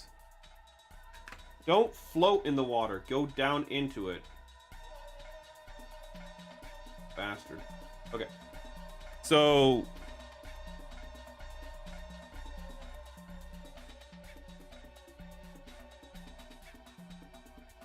Okay. Well, the thing is I wasn't really pushing down, but I think the adhesive is just gone on that one.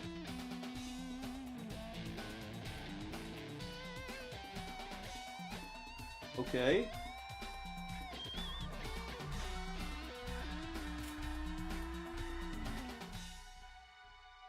Now what do I do?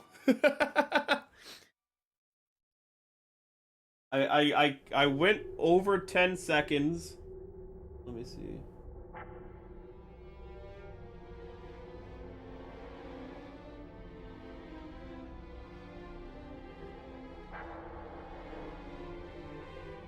Maybe this one has to be in for a little bit longer. What? I mean, we're just learning. We're just doing science here.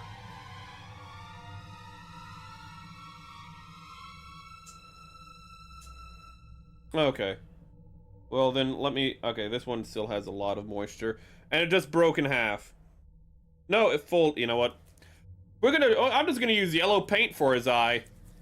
That's why I started with his eye, in all honesty, because I knew I could cheap it. I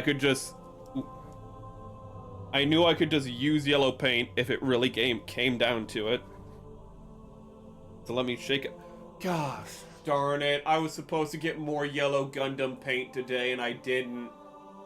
That's why I went up to the city. Oh, crap. I just realized that. Oh, wait, actually, you saying the suspense reminded me that I can't let it sit there.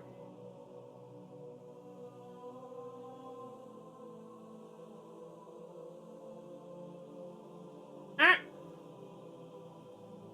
Oh no, don't do this to me. Wait, did it move a little? Yes, it's moving. Okay. Oh god. Oh god. Oh god. Oh god. Wait a minute.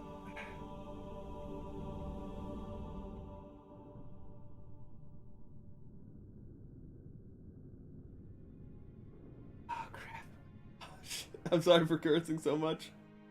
Okay. Okay, and then we use this to rolling over is the best way to do it.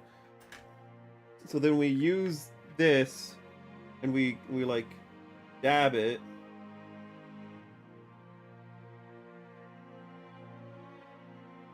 It's working!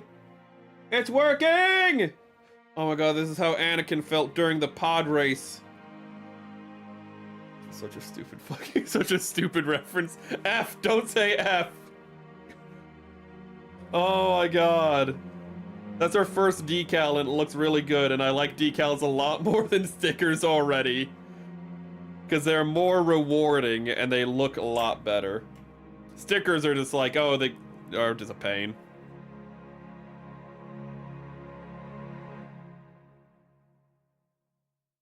Yeah, I see. I thought like it would come off like the other one did, and I think it did. I think we did wash away the adhesive for the first one because again, it floated off, and I'm pretty sure it's not supposed to just fully float off like that.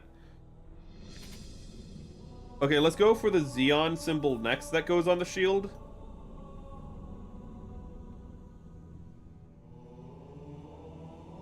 Okay, we're cooking. I'm so happy right now. And then we throw this in, and then we drown it.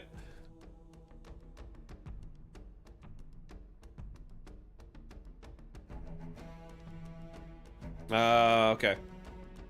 So they also dry better. You know what also would dry better? Alcohol. I should get some Bacardi and use Bacardi instead. What's the worst that could happen? We already have lighter fluid. You know, we're ready to like make Molotov cocktails already, chat. Ooh. We talk about Uncle Ted all the time. How the hell Glowy hasn't knocked on my door yet? I'm not quite sure. Okay, well, I hate how much I curse. Okay, so can you get off, please? This little random piece. I like how even though I really messed this one up, I was able to flatten it back out and it's not all wrinkly. That's what I really like about this, is I messed up the stickering process, but it doesn't look like crap because of it. Or the laying up process.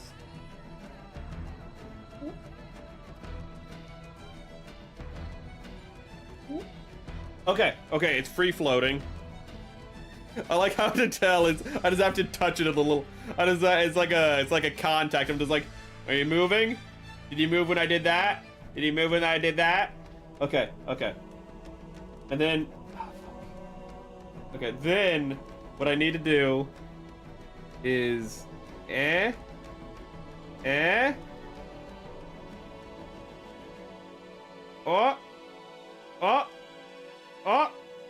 Oh, it's stuck to my finger. That's embarrassing. It's not straight. It's not straight. Okay. Hold up. We're gonna try to use the Q-tip. Okay. That's good. And then we use the Q-tip to flatten it out. going in all directions so it's balanced and it won't pull in any one direction. More of a technique I know from cooking than from modeling. Ooh, rolling dough. Oh my god, this is really satisfying. I'm really liking this. It really is that. It's literally poking, it's me poking it with my finger.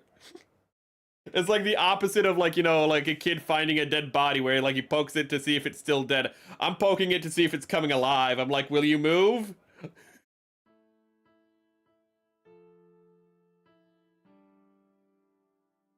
Oh god. Ooh, the decals being kind of crappy would not be surprising. Third-party decals for any company is what you go with. For any franchise, rather, not company. Okay, so I feel confident enough to do these decal. What? I didn't make the underslung.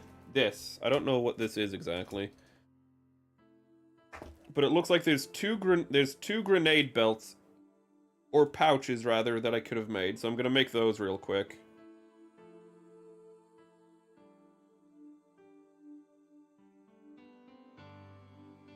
Oh, and I should get out the yellow. And, you know, I've never done this before. I've never just done a dollop of yellow before, so I want to see how... Because yellow is horrendously transparent, but maybe if it's just in a dollop, I can get away with it. One of my favorite things to do with Zaku eyes, you just add a dollop so you have a bead of paint on... Dude, this is taking a lot more paint than I thought because it's very big. But what you do is you just have a bead of paint, like a raindrop, on it. And the borders... This is actually a really big one, so I have to actually, like, direct it to the borders. But the borders of the eye will, like, contain it. And what I like about that is it gives a it gives 3 dimensions to the eye when you do that. Ooh. But what I don't like about it... Merrick, you don't have anywhere to clean your brush off. What I don't like about it is the fact that you have to be extra careful because it's a bead. And you always have to put it on one of these little sticks so it dries off, and you have to wait extra long for it to dry off. But it creates such a nice effect, especially if you use a gloss paint. It's actually better than stickers, to be honest. In the end, by messing up the decal, I ended up with I ended up with something better, to be honest. Ooh.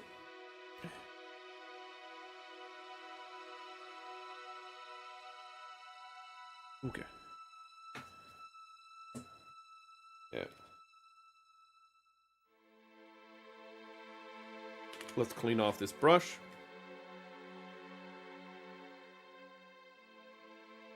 Oh, wait, there's some panel lining. It's not going to be in the way or anything, but there's also some panel lining I have to remember to do on the leg.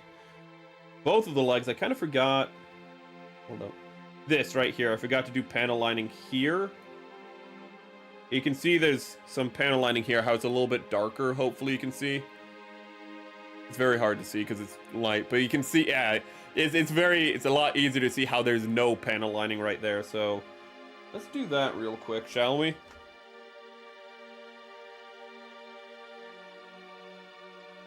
Let me go to the topics.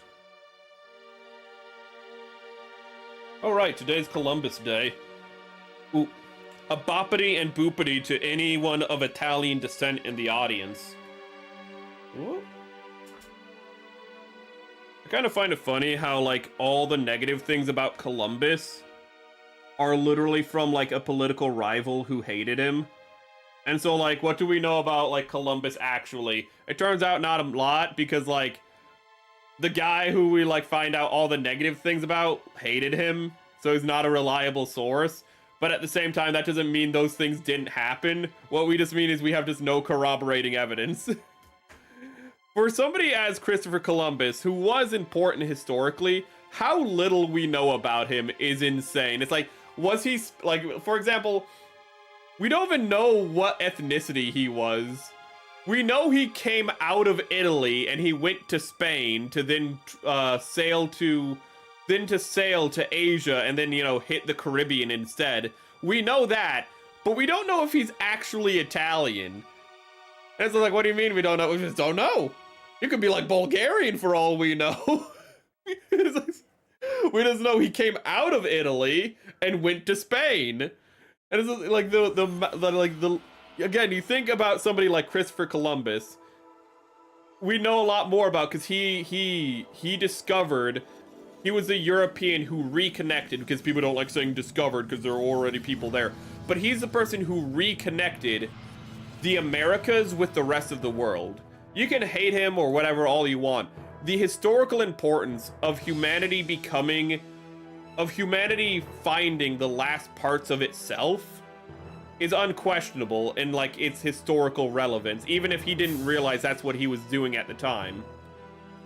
But we just don't know, like, we don't really know much about him, and like half the stuff we do know about him are from biased sources that can't be trusted. So even then, we don't know anything about him. It's really weird.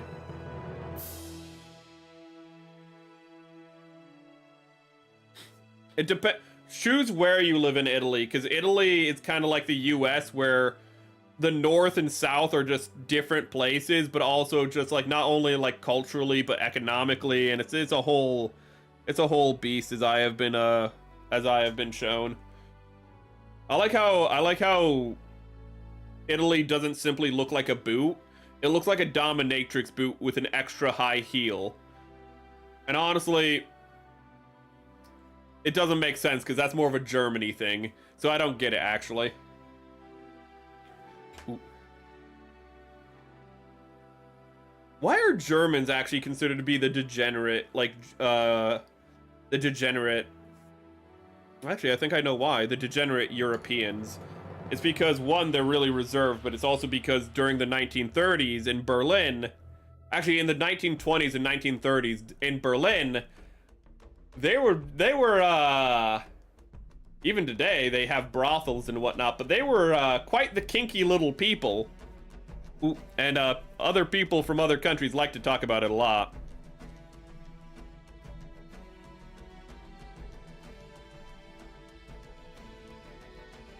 Yeah, like he was technically a commissioned sailor, but like, but the Queen of Spain was the one who actually, like, decided to hire him, because she was like, ah, yes, we can spread the word of God with, like, along with our trade. And it's just like, thank you. It's like, why do you want to spread the word of God? For salvation? No, to cause the rapture. Excuse you? Yeah, once all man knows the word of God, then the rapture can happen.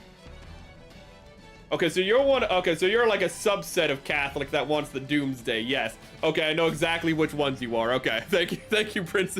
Thank you, Queen of Spain. Ooh.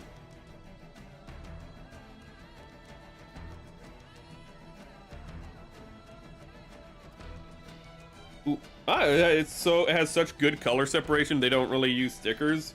That's kind of nice, actually. Ooh. I mean, I'm happy that such a kit has that much love given to it, especially considering it's probably the only Moon Gundam kit we're ever going to get. And then throw this in. It's upside down, but that's okay. Capri grows Jesus Christ, why do they need lemons that big? No wonder so many Italians are sourpusses. Hard to choose. You love both North and South. Rome is amazing. Rome is beautiful.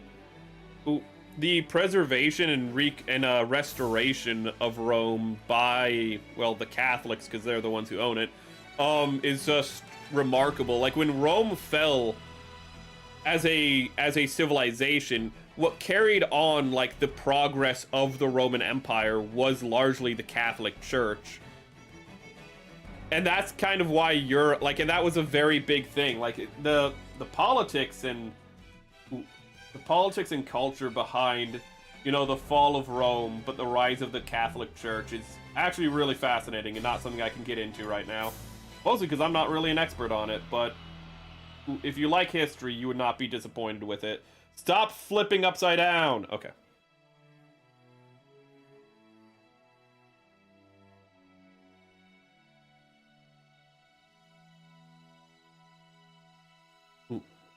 The black outline implies the EG kits. Okay.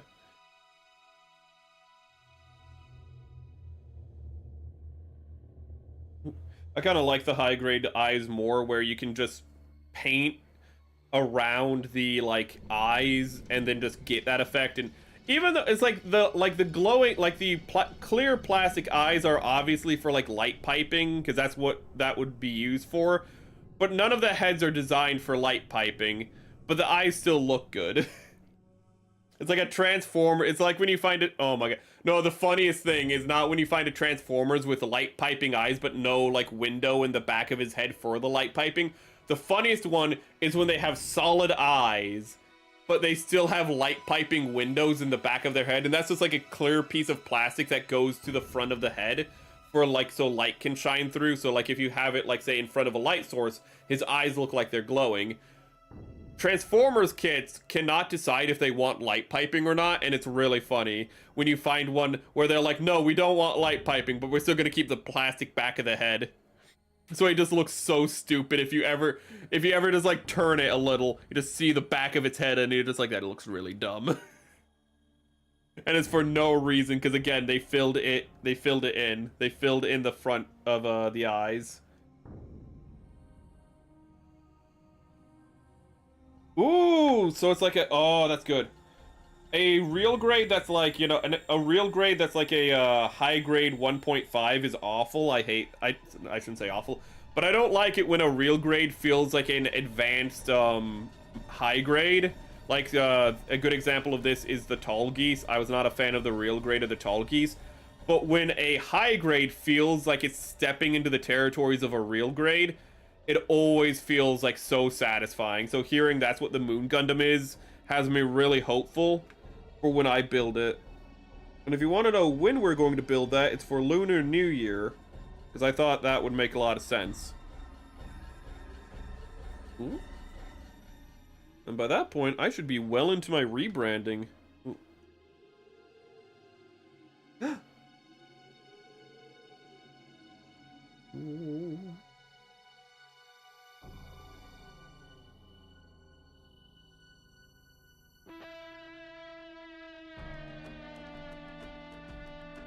You know what? You're pissing me off. These water slide decals were really fun until they started being all watery and slidey. Okay. Okay.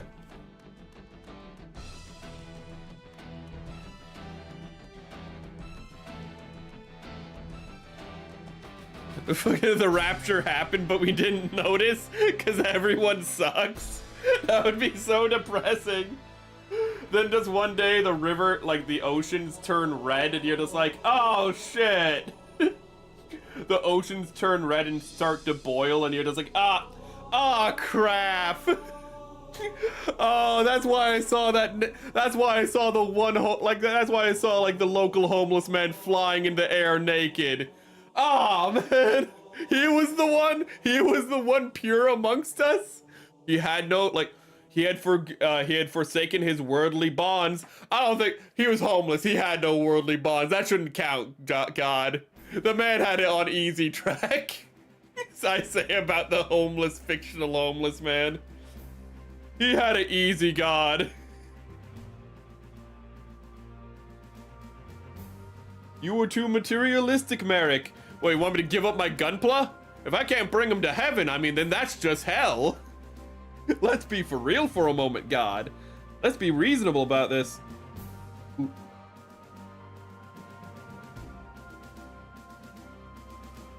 And just apply it like a sticker anyways.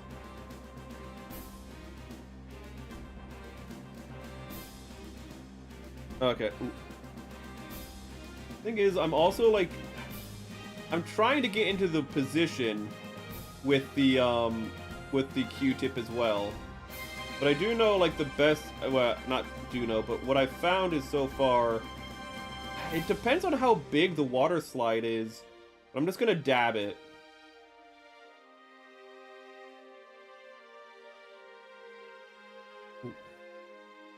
God, this is looking really nice, though. In all seriousness, I'm loving how this is looking. Makes me upset that we can't do this for much longer, but I'm gonna go over 2 hours because I'm actually really enjoying this. I want to find the chest. I want to find the chest sticker. Oh, it's 2 stickers. Oh, well, it's 2 decals, which makes me not so happy. But it is... Let me see here. It is... I'm looking at it. Hello, guys. Welcome, welcome.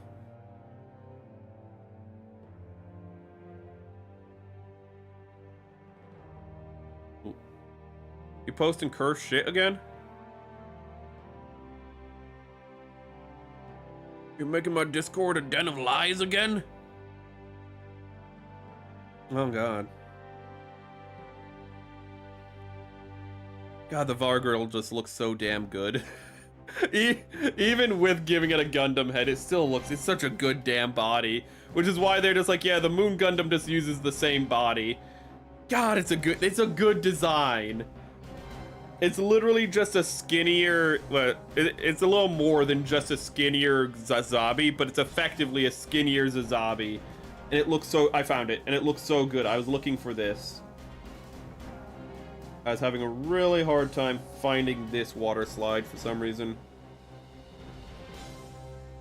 So what we need to do is, I kind of hate how these are separate water slides because they don't need to be. But this is the border, and then this is going to have to go into this.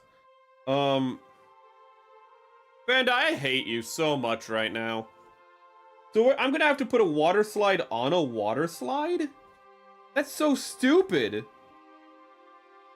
Because I thought this water slide was gonna be hollow. It's not. This water slide is like, it's a water slide throughout. So it's not a hollow water slide. Oh my god. Why not, at that point, just print? Why not just print these two together? Why have them be separate, Bandai? Why make my life harder?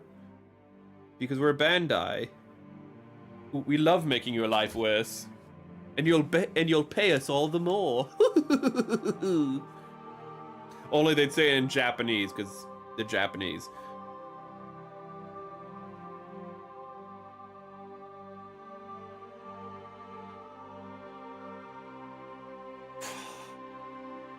So hard not to curse this stream.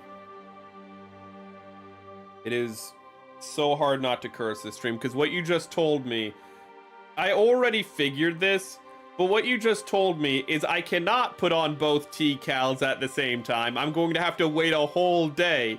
So this decal that I just cut off, I cannot put on right now, because it's going to take a day for this decal to dry off and be safe for me to put the other decal over top of it. Again, why are these separate decals when they're the same? Oh my god.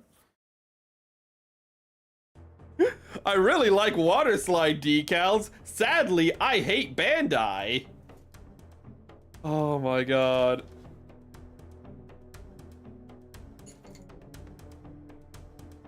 You know what I just realized? I cut off, I was starting to build the grenades, and I cut them off, and I don't know where I put them. That's a problem. Pink Panther, do you have a normal colored Heat Hawk? No, you don't have a colored in Heat Hawk, at least. I'm happy I painted, actually, the... Ooh. While we wait for things. Actually... I wish I had the stickers on this so we could do more comparisons. This is going to be fun to do a comparison at the end of stream with this fella. But I'm really happy with how he turned out, and I'm happy that I painted his Heat Hawk. Though because I painted it, it's never coming out of that holster ever again. I've tried. Hello, Gundam. Welcome, welcome. Ooh. It's a Gundam! God, Gundam Wing, my beloved. Kind of like all. I don't think I've seen a Gundam series where I genuinely hate. it. Even the series that I'm not a fan of, I find something to like about them, even if it's not. Even if it's not what you're supposed to like. Like Flay Alster. God, I adore Flay. That insane woman makes everything that happens in Seed so much funnier. Just knowing that Seed, a large part of it happens because there's just a crazy woman who wants to ruin everyone else's life. out of spite and no other reason is so amazing. Wait a sec. Okay, so we can do- oh, thank God. Okay, ooh. You just woke up, Gundam? Well, I hope you have a good rest of your day, my friend. Oh, and I hope you had a nice wake up, and there we go.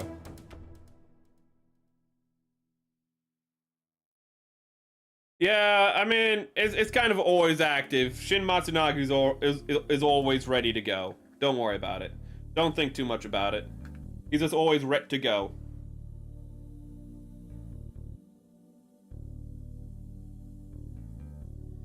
I feel like I could have done this in the other way now that I see how transparent it is.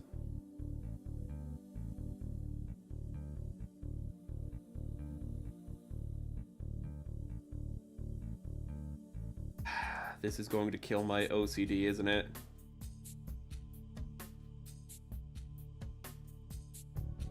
Oh my God, this is going to kill me.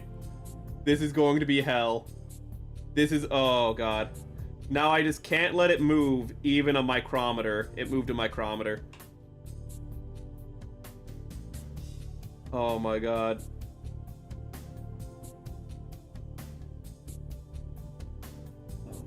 Why must you be difficult?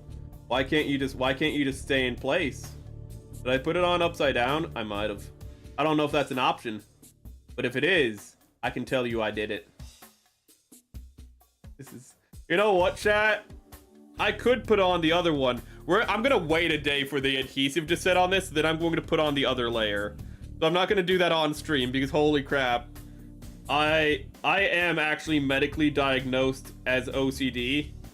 I make jokes about how the autism diagnosis came back inconclusive, but I am diagnosed as OCD. This is going to kill me if I try to put on both of these at the same time. It's going to kill me. So let's not do that. Okay.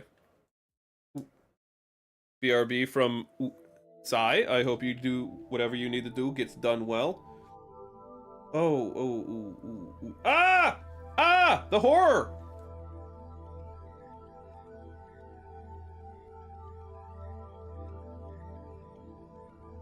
Right.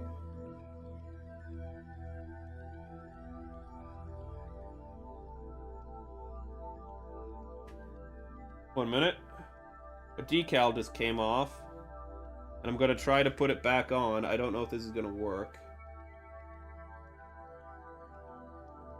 Okay, so I see why you said that I have to wait like 24 hours, because that can apparently happen. Ooh, that just popped off with the slightest, like... Okay, so I'm gonna need to put this in like a hermetically sealed room with no wind, with no airflow at all, because that was terrifying. And then... So as it dries out, it like glues to the plastic, but like... It feels almost like it gets there like through static forces. Ah! That's under the table. I'm not gonna get it right now. Okay, let's get... Well, how much time do we have left on stream? Okay. We have a little bit more. Let's see here. Thing is, like, I'm looking at this and there are decals I'm not even seeing being used on the kit. So I don't even know, like, what I'm supposed to be doing here. Okay, so these are the decals that go on this part. So let's take off this part.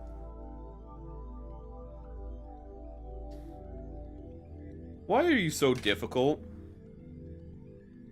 Why do you have to be so damn difficult, Kit? I just want to take off your, like, not... Okay, your not shield on your arm. Let me see here. Okay, so...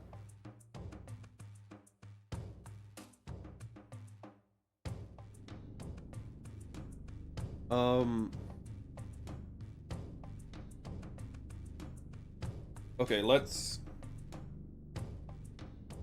What's this big-ass 3 for? No idea.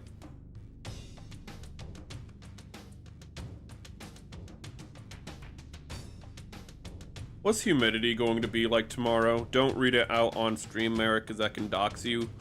For people who use 4chan at least. What is humidity?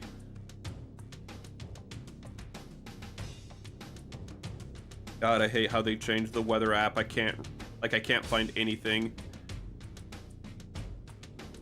That's high humidity. Oh, I'm gonna have to close up. I'm gonna have to close up and turn on the air. That is too high of humidity. Crap. That explains why it feels so humid in here right now, though, I suppose. Extra decals? Okay. Okay, so, like, they're warning stripes. Let me see here. They're warning stripes, so I could see a few places those could go. Like on the footsies or something.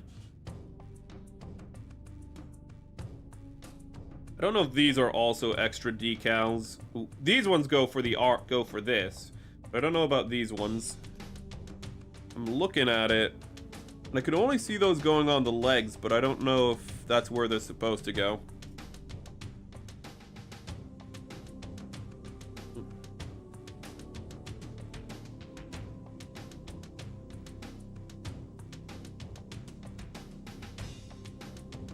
No, we already did paint for the eye. We tried a decal for the eye and it went really bad, so I just went with paint instead. And that's actually why we started with the eye. Ooh. Oh, it's a little noodle. Get off my finger, little noodle. Little noodle, get off my finger. This is so... I'm sure somebody who's really, like, experienced in water slide decals is looking at this, like, aghast at how hideous I'm doing it, but it's working. And that's what matters.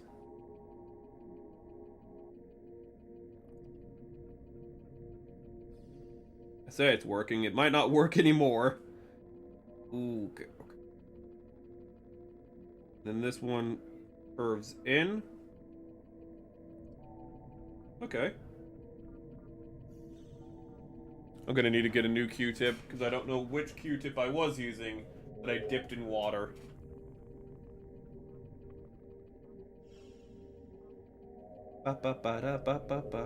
And just dab it. Remember when people were dabbing and they were like, "Oh, it's fun," and I remember when people were dabbing and I was like, "You just look like a jackass." And then everyone who dabbed, they look at their...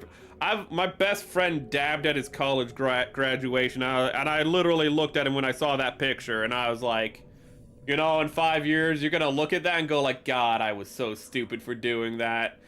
and now, whenever he looks at the picture, he's like, oh my God, I look like such an idiot. And I'm like, man, if only I was there, I could have smacked you. I could have smacked you, kept you from being your dumbass self. We're gonna let that sit for a moment. Back? You're doing great, bud. Thanks, bud. Thanks, bub. Thanks, bub. Ooh. I love how Wolverine calls everyone bub, because he's Canadian. He just goes around calling, hey, bub. I love how... I don't know how true this is. It's always been said, but it might be one of those things that's said but isn't actually true.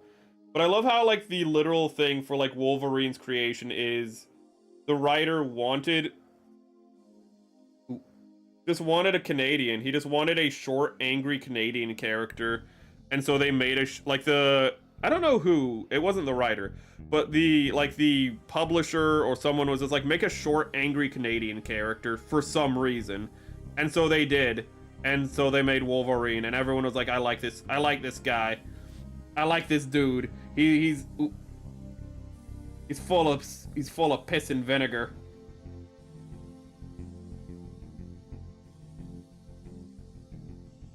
Kind of funny how popular Wolverine is in comparison to, like, his importance in Marvel.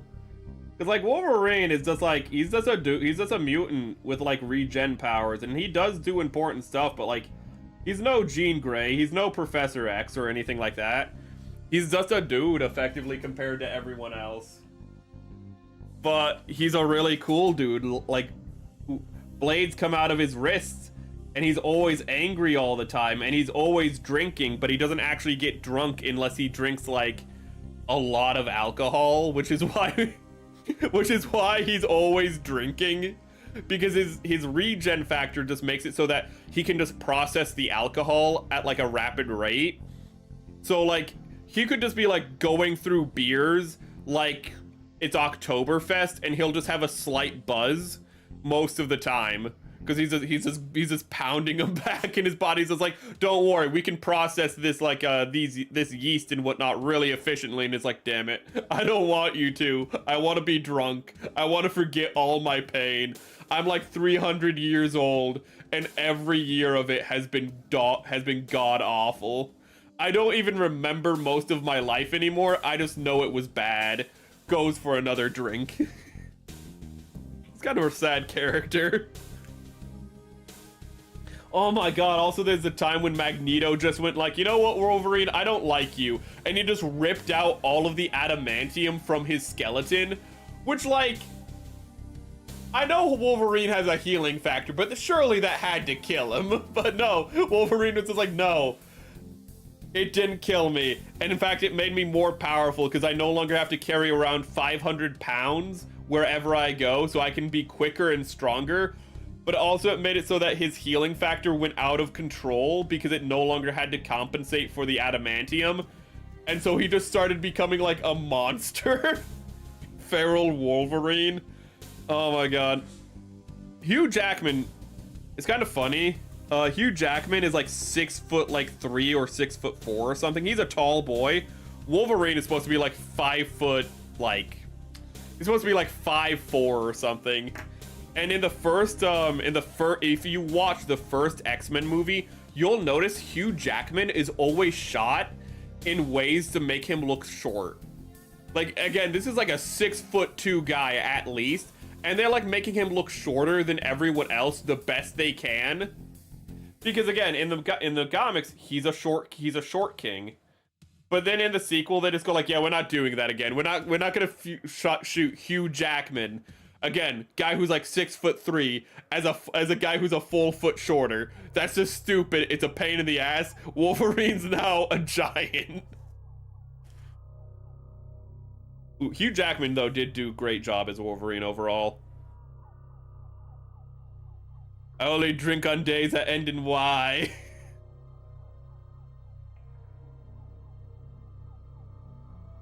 He regenerates from a drop of blood once? Jesus Christ. I think in the comics, actually, well, that would actually make sense, because if I think in the comics, actually, Wade Wilson, Deadpool, I don't know why I used Wade Wilson. Wade Wilson actually doesn't have a healing factor. What he does is he just has, like, it was given to him from, is that it was taken, he was also part of the Weapon X program, to my understanding, and his healing factor is actually taken from Wolverine's. So, like, theoretically, anything that, like, Deadpool has regenerated from, Wolverine can regenerate from as well, theoretically. And if you know the things that Deadpool has regenerated from, that's pretty fucking insane. Though Deadpool is also a comedic character, so they're able to get away with a little bit more. I know Wolverine has regenerated from his skeleton on multiple occasions. I know one time Wolverine fell from orbit. He literally got disintegrated in the atmosphere, and then just like, except for his skeleton because it's adamantium, and then he just reformed from that. It took him a hot minute, but he was like, okay, I'm back, guys. And it's like, you fell from orbit? Yeah, don't worry about it. Wolverine is effectively Cars from, well, he has the healing factor of Cars from JoJo's Bizarre Adventure. If you threw him in space, he would just float in space until eventually he'd fall back to Earth and be a threat again.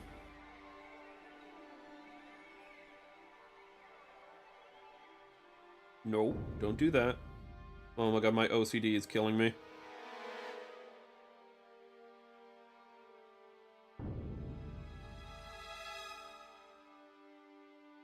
But it's hard not to like Wolverine, though, because again, Wolverine is, again, just, he's just a character that you like. He's the one, like, everyone else is like, oh, yeah, like, he's not a pessimist, he's a realist, where everyone else is like, we can, like, live together and be happy with it and whatnot. You have this one dude who's, again, who's just, like, 300 years old, but only really remembers the last 40 years, and he's just like, Dude, I've seen like some really messed up stuff, and like I think people can be good, but I know people in general aren't good.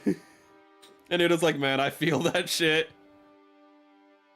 But he's still gonna help people at the end of the day, and that's what makes him such a likable character. It's kind of like Beast in that regard. Beast understands that like no matter what happens, people will always look at him and go, "Oh my goodness, a giant blue monster man." But he still always strives to like reach out and help people, to be, you know, that connecting force. Who plays Beast? The guy who plays Kramer Frasier. The guy who plays Frasier in Frasier, the guy who plays Sideshow Bob, he plays Beast in the original X-Men 3 movie. Kelsey Grammer, which is a great pick because Kelsey Grammer is like 6 foot, like 2, and is really well articulated. So having him play, you know, the 6'2", well articulated giant beast man, and also Kelsey Grammer, even though he's a nerd, is built pretty wide. It was a good pick. Kelsey Grammer is an amazing beast. In Hulk Apocalypse, he got ate by the Hulk mutant and regened after some time. And tore the Hulk open. Sounds about right. But Wolverine did fight the Predator once. That's like an Elseworld story, I think. I think that was that before the Disney acquisition. I think that was supposed to be like a special story, or was that after the Disney? Thing is, like, there's also like after they bought 20th Century Fox, Disney was just like, we're gonna put the Predator and Alien in Marvel now, and it's like, don't do that. They're their own universe. And they're like, no, we're gonna make it all part of the Marvel universe. It's like, so that means Wayland Yutani is part of the Marvel universe, and they're like, don't worry about it. It's like, this is really dumb.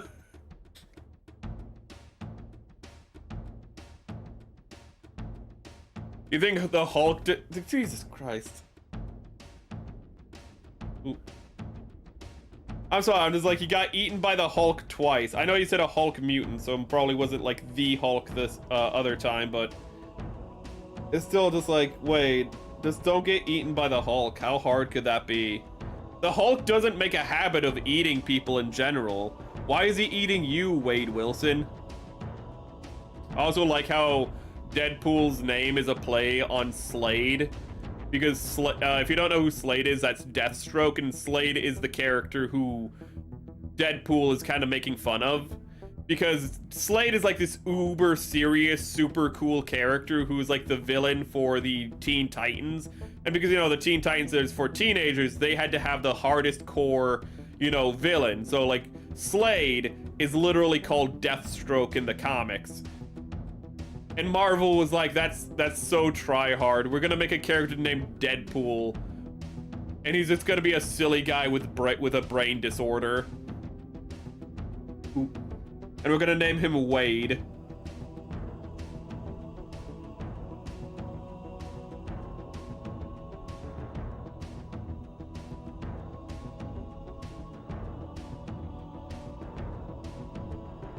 It's kind of funny though, because the characters outside of being mercenaries really have nothing in common. Outside of them both being mercenaries, Wade Wilson and Slade have nothing in common, even though Wade Wilson was originally conceived as effectively a parody of Slade. Hold up, I want to read chat, but I hate, this one is extra awful. Oh. Give me 1 minute.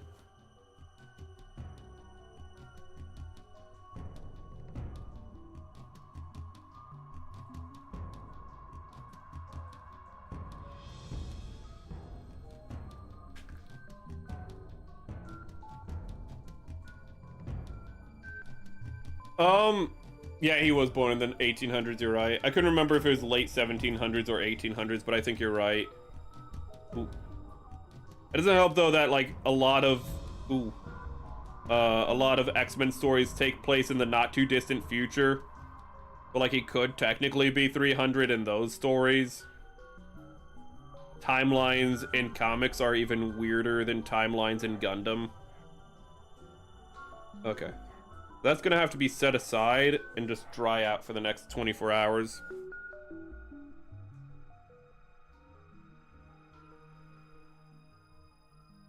Ah, okay, so there was a Elseworld story where like a bunch of people became Hulks because of gamma radiation. Sounds about right. Yeah, I didn't want to talk about, well, actually I did want to talk about that, but I didn't know how to lead into it. Yeah, Deathstroke, in the Teen Titans comics, like he recruits the character named Terra, who's like the newest member of the Teen Titans, to be a double agent and like betray the Teen Titans. And in the TV show Teen Titans, how he does this is by promising her promising her to like train her so she can control her powers and doesn't have to worry about like her powers going out of control and causing earthquakes and all this stuff, and like pretty much being a mentor towards her and kind of offering like a Faustian bargain, like giving her what she wants at a cost that she cannot pay. But in the comics, he kind of does that, but also he sleeps with her. And I think she's like 14 years old in the comics, and he's like a full-ass adult. I don't know why they did that. I genuinely do not know why they did that. Nobody knows why they did that, and everyone's just... It's kind of like Emperor Palpatine returning from death in Dark Forces for Star Wars. Everyone knows it happened in DC. Nobody really wants to talk about it, you know? It's just like, yeah, that happened. Palpatine came back, Slade Wilson slept with a minor. But everyone agrees it was a mistake that happened. And we don't talk about it. We're just not gonna touch it. Imagine how different it would be in the Teen Titans TV show if they implied that also happened. If they implied Slade did it with Terra. Oh my god. That would never happen. But my god. Diddy stroke, pretty much.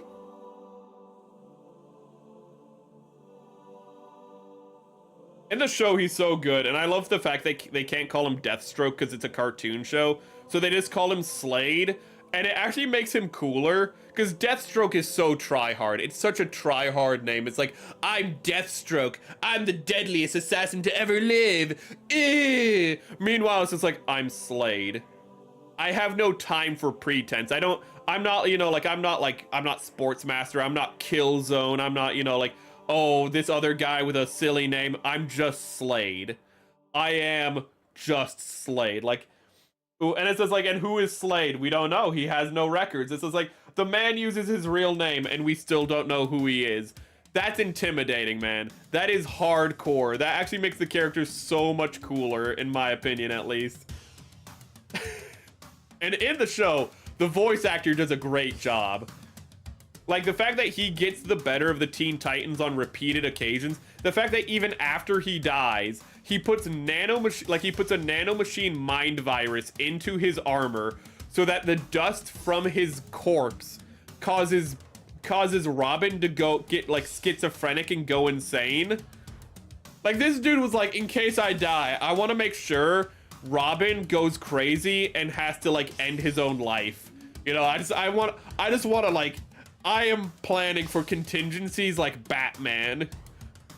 Which is why people were like, he must be Batman, because Slade had so many contingencies. They're like, he has to be Batman. That's the only way Slade can like can be so like effective and so good at everything. He has to be Bruce Wayne.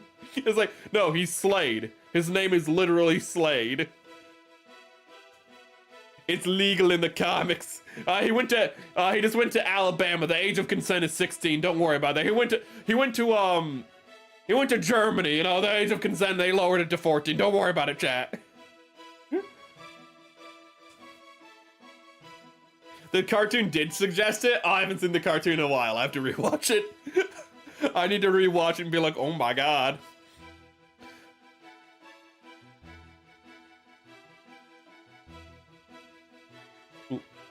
I remember the specials, the movie specials, and I think my phone just died. I did not know you were low on battery. Ooh, let me plug that in real quick. I did not know you were low on battery, but I did go to the city and you were on as a jukebox all that time. Oh my god. I like how Teen Titans was willing to be like its own thing.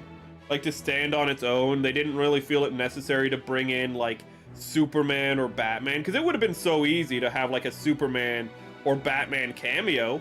Especially, I mean, Robin is like literally the team leader. It would have been so easy to have a Batman episode, and they never did.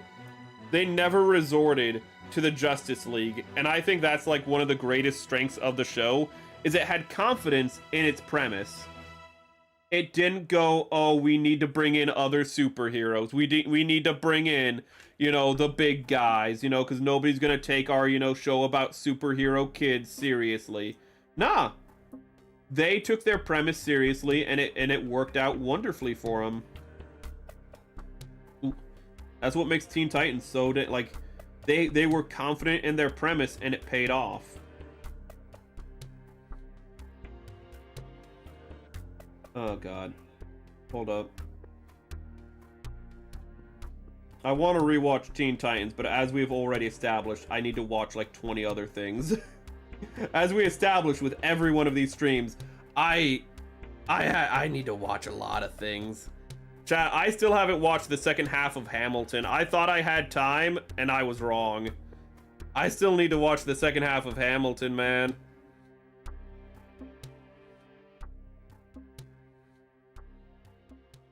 That decal is not going to stick over time, and it's going to drive me up the wall.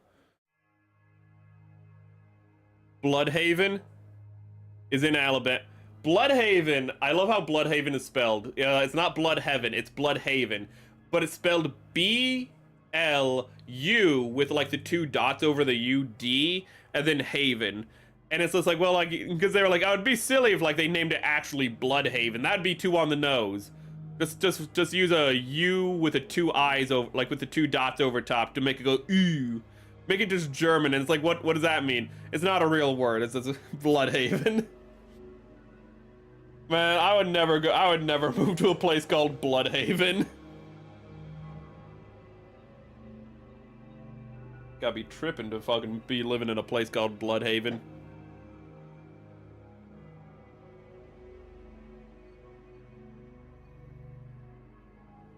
The opening I remember that the opening for Teen Titans was so good that they made a TV show called Hi Hi Puffy Yami Yumi Show, which was based off of the singers of the Teen Titans opening.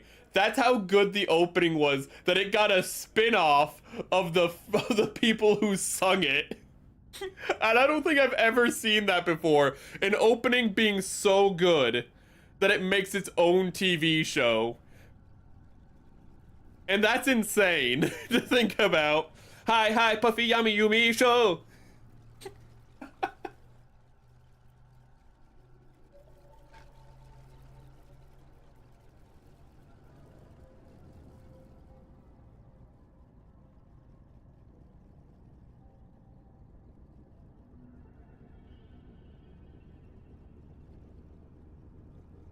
I like how I spent time doing applying panel liner on these pieces, and they're just getting covered up by a water slide.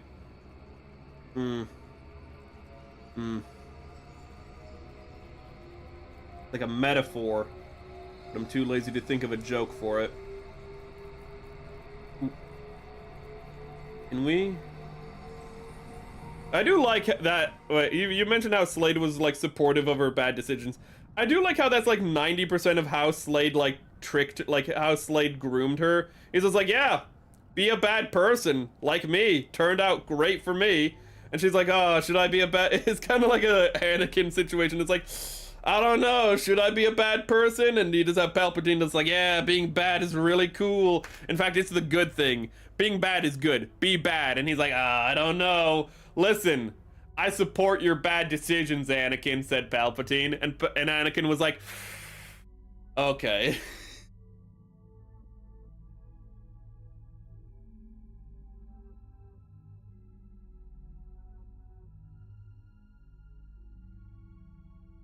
What I'm trying to say is, if you ever want child soldiers or child dark lords of like evil, just like say like, yeah, you're right for like your bad decisions, your selfish actions. You were right to do those, actually. Everyone else says you're wrong, and that's because they don't know any better. But I know. We can be friends. Ooh, actually, that's how like a lot of real life grooming happens, isn't it? That is literally how grooming happens. Holy shit. Oh my god. Oh my god. I mean, Anakin was an adult, but he started on Anakin when Anakin was young, so Palpatine's also a groomer.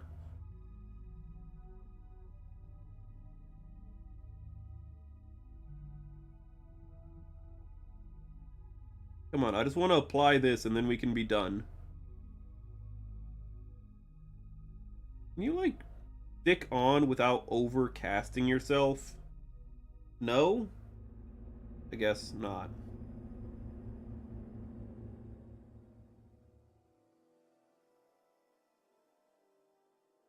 How many groomers in fiction are there? We got Palpatine, we got Slade.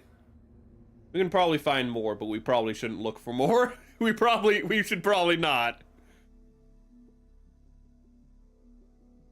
The romance? The will they, won't they? I'm happy it ended with the movie. Ooh, I never like will they, won't they's because it's always yes they will. Because Starfire and Robin had great chemistry. But even like Beast Boy and Raven had good chemistry. Hell, Cyborg had good chemistry with several like side characters. Ooh. They did character chemistry pretty well. I will say that.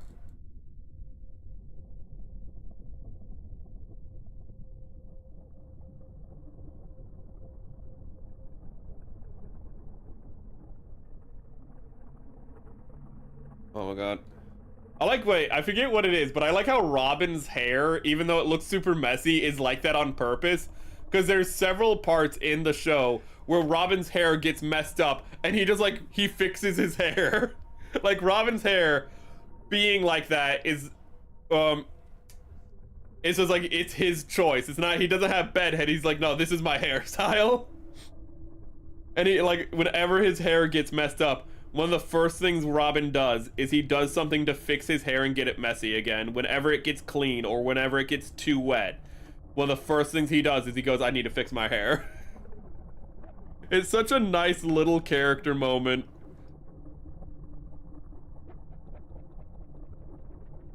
Ooh. Well, I can't put the head back on. So this is gonna be an awkward comparison.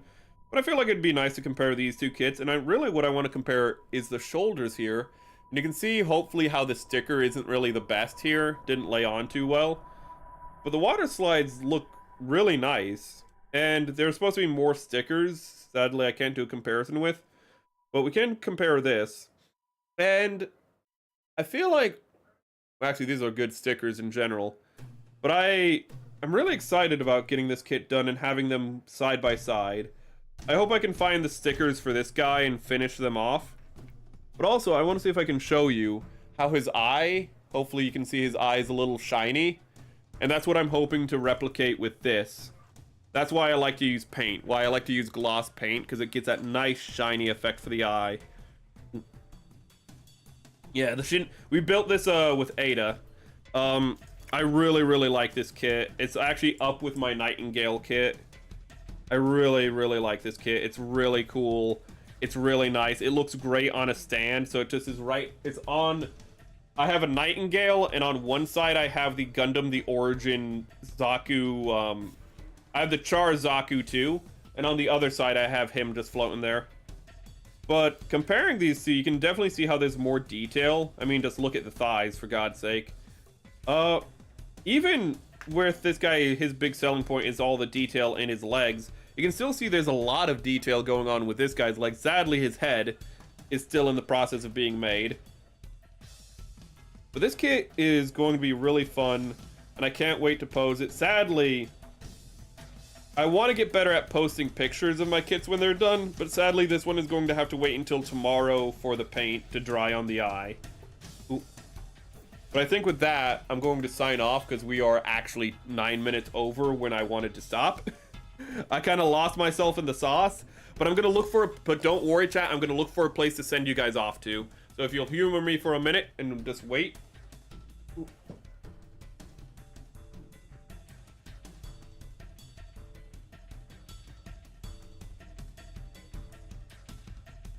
Let me bring up the chat.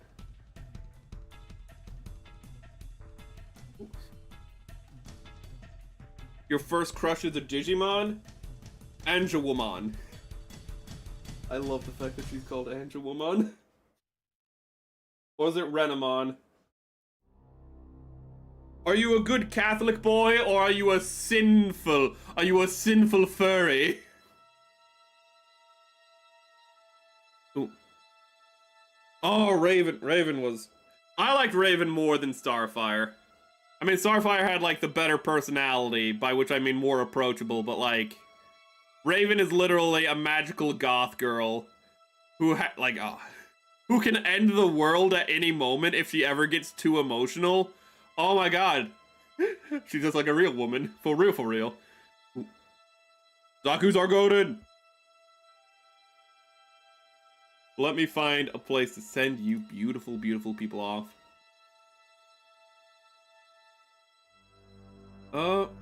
God, I wanted to talk about the episode of Smiling Friends I watched today, and I completely forgot. It was really good. The first episode of Season 3 I was a little shaky on. I wasn't a fan of it. But this past episode was really good. And what was good about it is they really made it feel like it was existential and trying to say something. And it really frickin' wasn't. They told such a good story that made no sense and had no real meaning to it, but it feels like it had a meaning, and it was executed really well. Okay, I think I found a place on YouTube. Let me double check anywhere else. I wish I knew people who built that I could lead you guys into. Now that I'm streaming at this time, I need to find more people. Now that I'm consistently streaming at this time, mind you, I need to find more people. Thing is, I used to go for 3 hours, and then I'd find people at midnight, but now I need to find people streaming at 11. But here you go. Oh, I can link for both, because he also streams on Twitch, so I'm going to link you to Jamez, actually. So here's Jamez. He is playing Ad Infinitum, which is some kind of spooky game. Did it send? It did send, it's just not showing up on OBS for some reason. There it is. And let me, for Twitch, find a place to send you guys. Hope you guys will enjoy that. That is such a filthy freaking... That is such a filthy desk. I say I'm OCD, but then you see something like that. And let us see here. Let's go to... Let's see if we can find a VTuber who's currently building something. You're building something.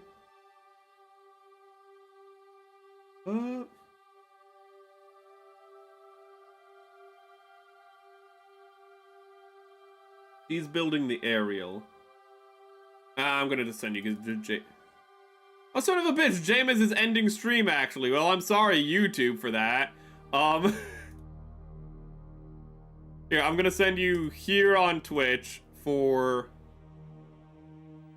Oh, she's building the aerial. It's another VTuber who I do not know. So I cannot really give you any promises, but let me find real quick, and just in case there's somebody still here. I don't know. Here's a hyena VTuber doing a yap, talking to her chat about something. I don't know. Here's somebody who's not in the middle of ending stream, I hope. So if you don't want to go to Jamez who's ending stream, go to Yena Youngblood, the hyena VTuber. Ooh, thank you for joining us.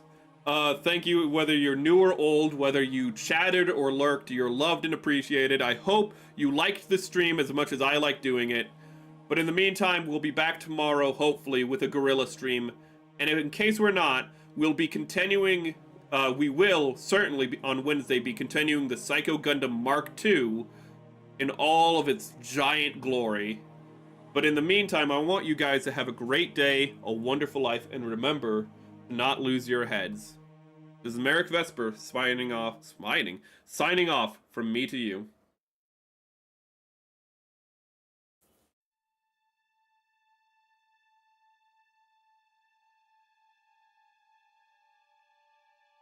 I'm getting better at signing off, chat. I'm getting a lot better at signing off, in all honesty. It took me like a year, but whatever.